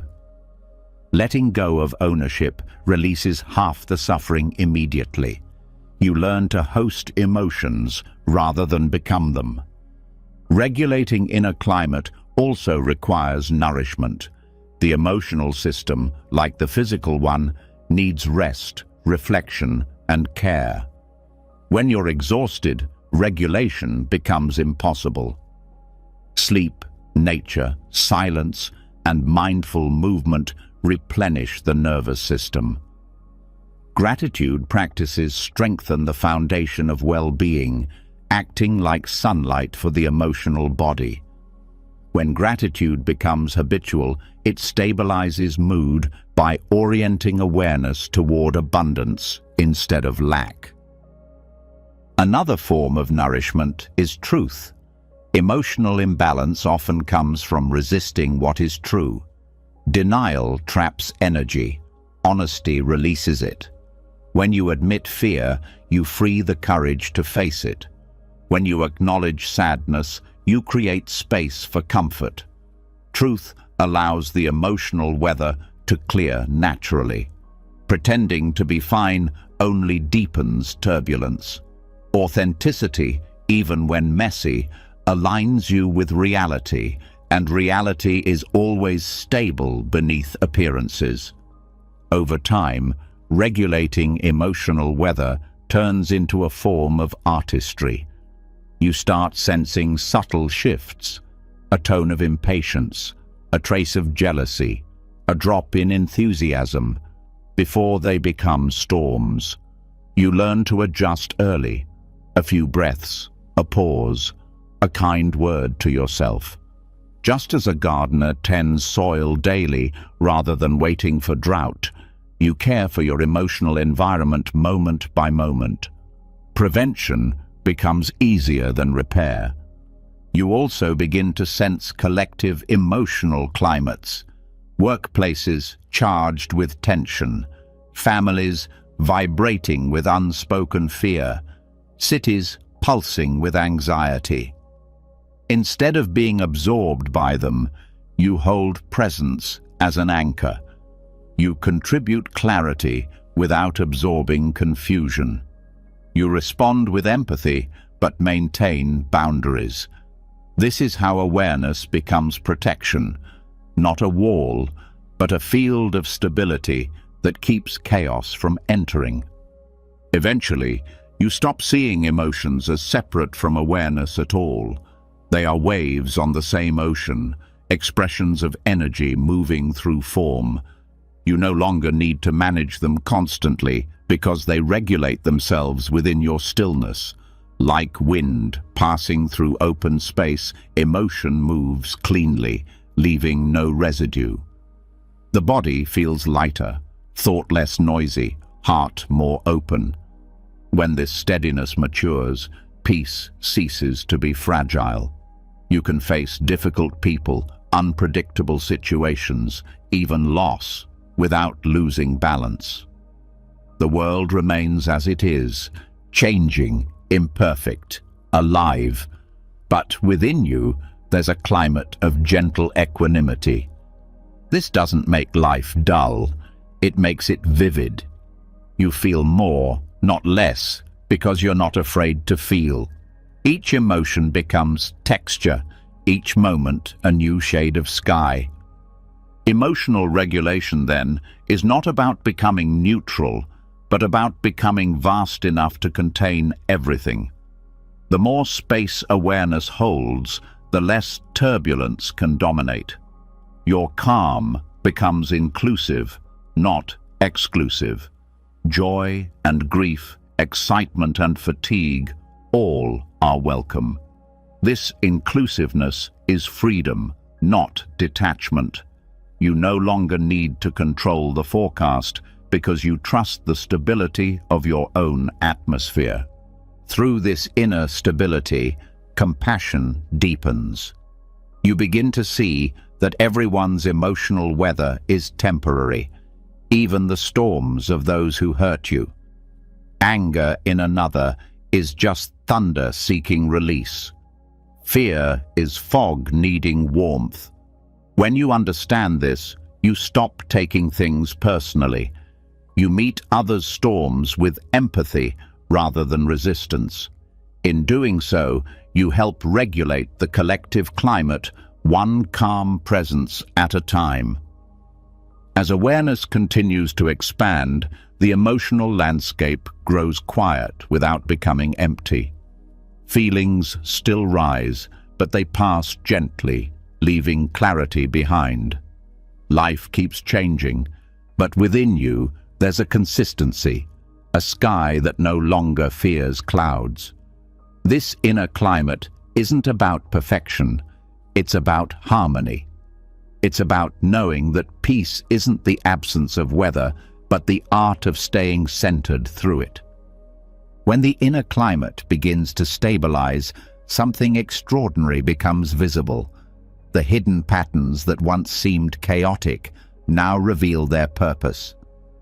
The storms that used to feel meaningless start to show rhythm and intelligence. You begin to see that even pain, loss, and discomfort have their place in the great balance of life. They are not intruders in your peace, they are part of its making. And yet, this recognition is not easy. The heart naturally resists what hurts. It craves warmth and avoids cold, seeks pleasure and rejects pain. But what if the deepest form of gratitude doesn't come from what pleases you, but from what challenges you? What if the path to wisdom runs directly through the landscape of suffering, not around it? The Buddha taught that dukkha, the unsatisfactoriness woven into existence, is not a mistake to be corrected, but a teacher to be studied. It's not punishment, but instruction. Most people hear life is suffering and assume Buddhism is pessimistic. In truth, it's deeply optimistic because it sees suffering as the doorway to awakening. Without friction, there is no transformation. Without imperfection, no humility. Without loss, no love deep enough to transcend possession. The practice of gratitude beyond preference is learning to thank life not only for what comforts you, but for what breaks you open. Ordinary gratitude is conditional. It says, "I'm thankful because things are good." But deeper gratitude says, "I'm thankful because I can see." It recognizes that wisdom grows through difficulty. When something hurts, it reveals attachment.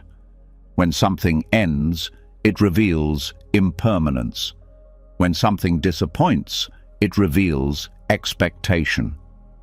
Gratitude beyond preference is the willingness to meet pain with curiosity instead of resistance, to bow to it as a teacher instead of fighting it as an enemy. This doesn't mean seeking suffering or pretending to enjoy it. It means seeing clearly that pain and pleasure are part of the same unfolding. One refines the other. Joy without sorrow would be shallow, and sorrow without joy would be unbearable. Gratitude in the Buddhist sense is not emotional positivity, it's clarity. It's the understanding that every moment, pleasant or painful, contributes to awakening. Even confusion, when seen clearly, reveals truth. When something painful happens, an illness, betrayal, loss, the ego's reflex is to contract. It says, "Why me?" It searches for blame, for reasons, for escape. But awareness asks a different question. What is this showing me? This shift transforms the experience completely. Instead of being trapped in reaction, you begin to learn from reality itself. Pain becomes a mirror reflecting the parts of you still clinging to permanence. Gratitude arises naturally from that seeing, not because the pain feels good, but because it teaches freedom. The practice begins in small moments. When frustration arises, instead of judging it, you acknowledge it. "Thank you for showing me my attachment to control." When fear appears, you say, "Thank you for revealing where trust is missing." When grief surfaces, you whisper, "Thank you for deepening my love." These simple acknowledgements break the reflex of resistance. They turn emotion into awareness. Gratitude stops being an intellectual exercise and becomes an embodied response to life. Pain refines perception. It slows you down, forcing presence where distraction once lived. It exposes illusions of control, permanence, and identity. Without discomfort, you might never question the habits that limit you. Gratitude beyond preference doesn't glorify pain. It recognizes its usefulness. It's like fire, destructive when resisted, purifying when embraced with wisdom. The moment you stop labeling experiences as bad, they start to reveal their meaning. Buddhist teachings often compare suffering to the grit that polishes a jewel. The jewel is awareness. The grit is life. Every difficulty rubs against the ego, wearing down its edges until transparency appears. Gratitude in this context means honoring the polishing process, even when it feels harsh. You may not be grateful for the pain itself, but you can be grateful for what it reveals. This is not passive acceptance, but active insight, the alchemy of turning suffering into wisdom. In this light, the concept of dukkha becomes revolutionary. Instead of running from discomfort, you begin to study it. You notice how resistance amplifies pain. A physical ache hurts, but it's the thought, "this shouldn't be happening," that multiplies the suffering. Gratitude beyond preference dissolves that secondary layer. It accepts the first arrow of pain, but refuses the second arrow of resistance. The mind stops fighting reality and begins cooperating with it. To cultivate this gratitude, mindfulness is essential. When pain arises, bring full attention to it, not as a problem to fix, but as energy to feel. Watch how the mind contracts around it, how it builds stories of injustice or fear. Then bring attention back to the raw sensation, the tightness, the heat, the trembling. Awareness itself has healing power. The more you stay with direct experience, the more the story loses its grip. The heart opens to the simple fact of being alive, even in difficulty. This openness reveals compassion, first for yourself, then for others. When you see how deeply pain can teach, you stop judging those who suffer. You understand that every being is walking through their own fires of transformation. Gratitude for your own trials naturally expands into empathy for the collective. You begin to see the shared humanity in suffering, the universal longing for relief, love, and understanding. Gratitude transforms from a personal feeling into a recognition of interconnectedness. There's a quiet dignity that arises when you stop rejecting pain. You no longer waste energy pretending to be invulnerable. You can meet life honestly with both tenderness and strength. Gratitude beyond preference doesn't make you passive, it makes you resilient. It's not about giving up on change, it's about changing from wisdom instead of fear. When you accept reality fully, your actions become aligned, not reactive. In the depths of grief or loss, this practice becomes both the hardest and the most transformative. When someone you love is gone, gratitude feels impossible.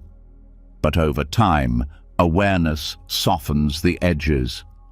The grief that once felt like destruction becomes a form of connection, a reminder that love itself doesn't die.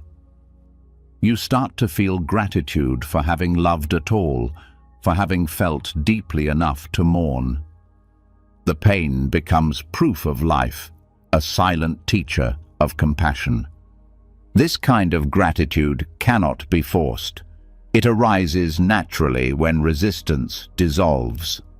The mind may rebel at first, saying, "I can't be thankful for this." That's fine.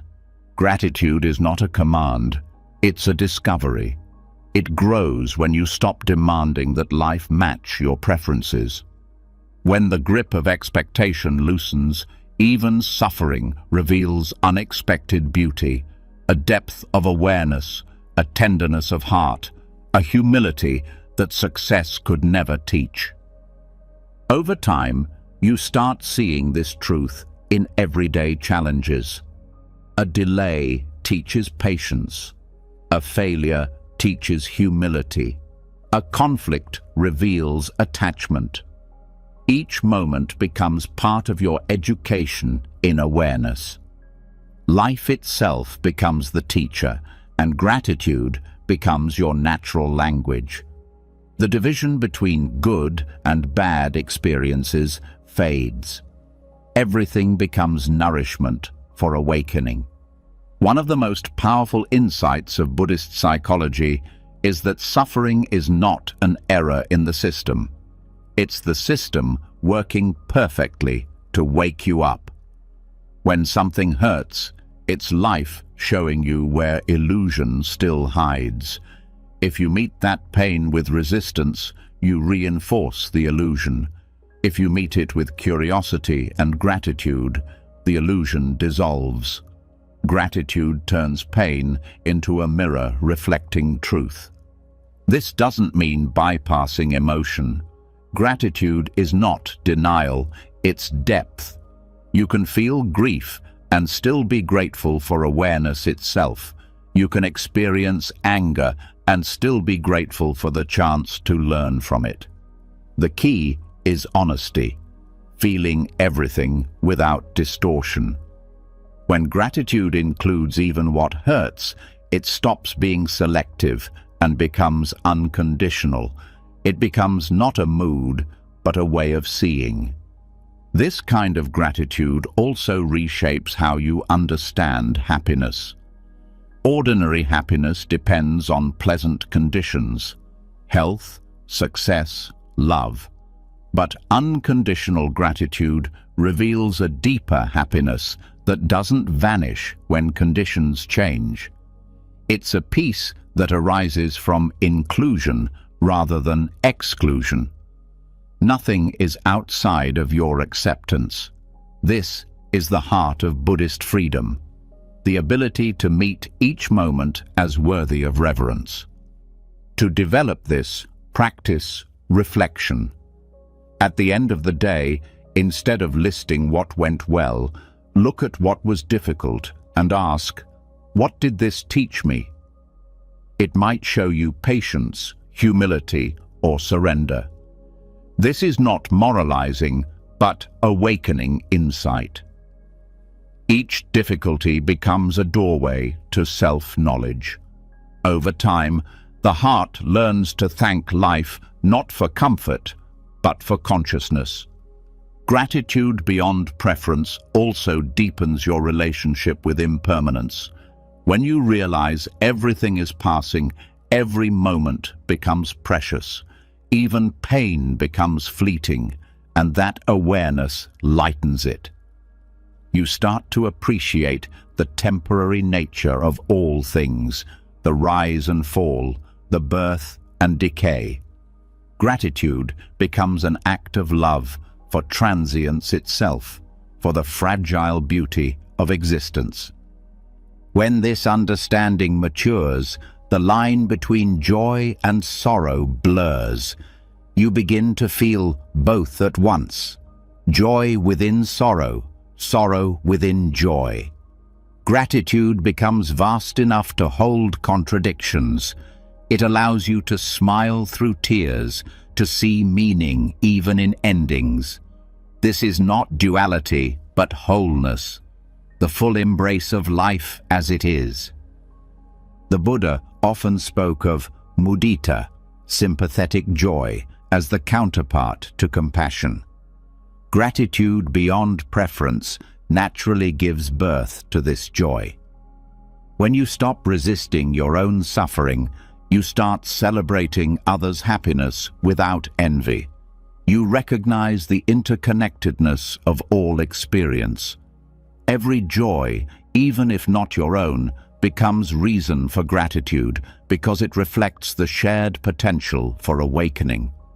In daily life, this practice makes you softer, less reactive, more at ease with uncertainty. When something painful happens, instead of spiraling into, "Why me?" you start asking, "What now?"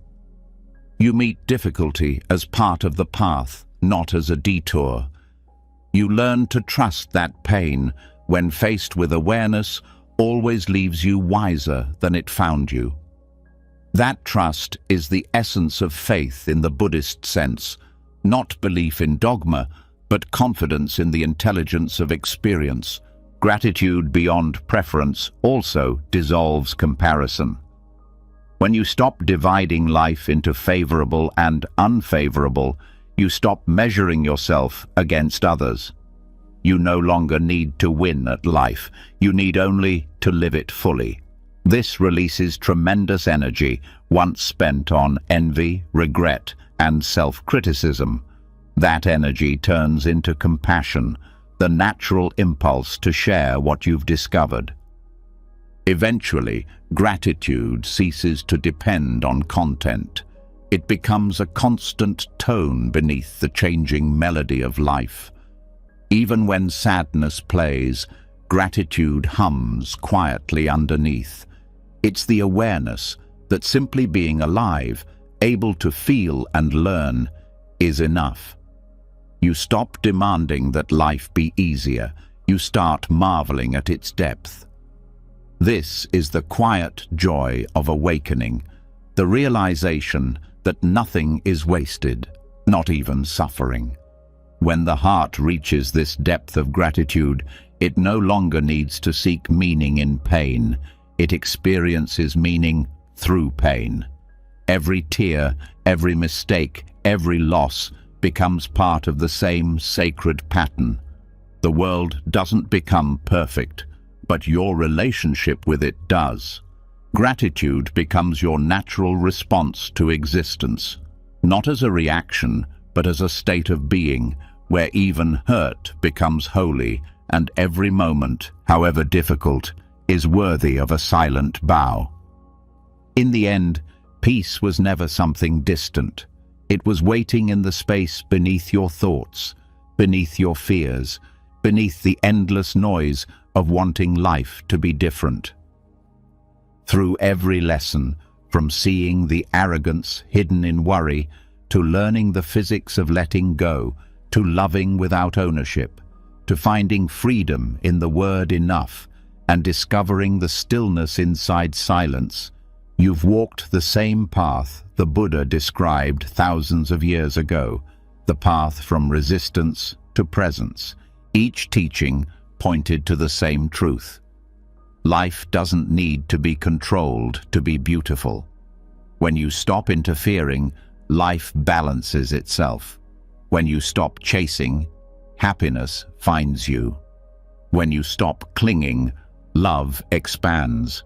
And when you begin to see even pain as part of your awakening, nothing is wasted, not even your suffering. You've seen that worry is just samsara in disguise, that emotions are weather, not identity, that gratitude transforms pain into light. What remains now is practice, small, daily choices to return to awareness when the mind begins to spin. To breathe before reacting, to trust the rhythm of things, to live with open hands instead of clenched fists. If these lessons spoke to something in you, share your voice below. Write one thing you're choosing to let go of, or one insight that opened your heart today. Your words might be the reminder someone else needs to read. And if you want to keep walking this path of calm, compassion, and clarity together, don't forget to subscribe and turn on the bell, because this is just the beginning of the journey toward a quieter, stronger, and freer mind.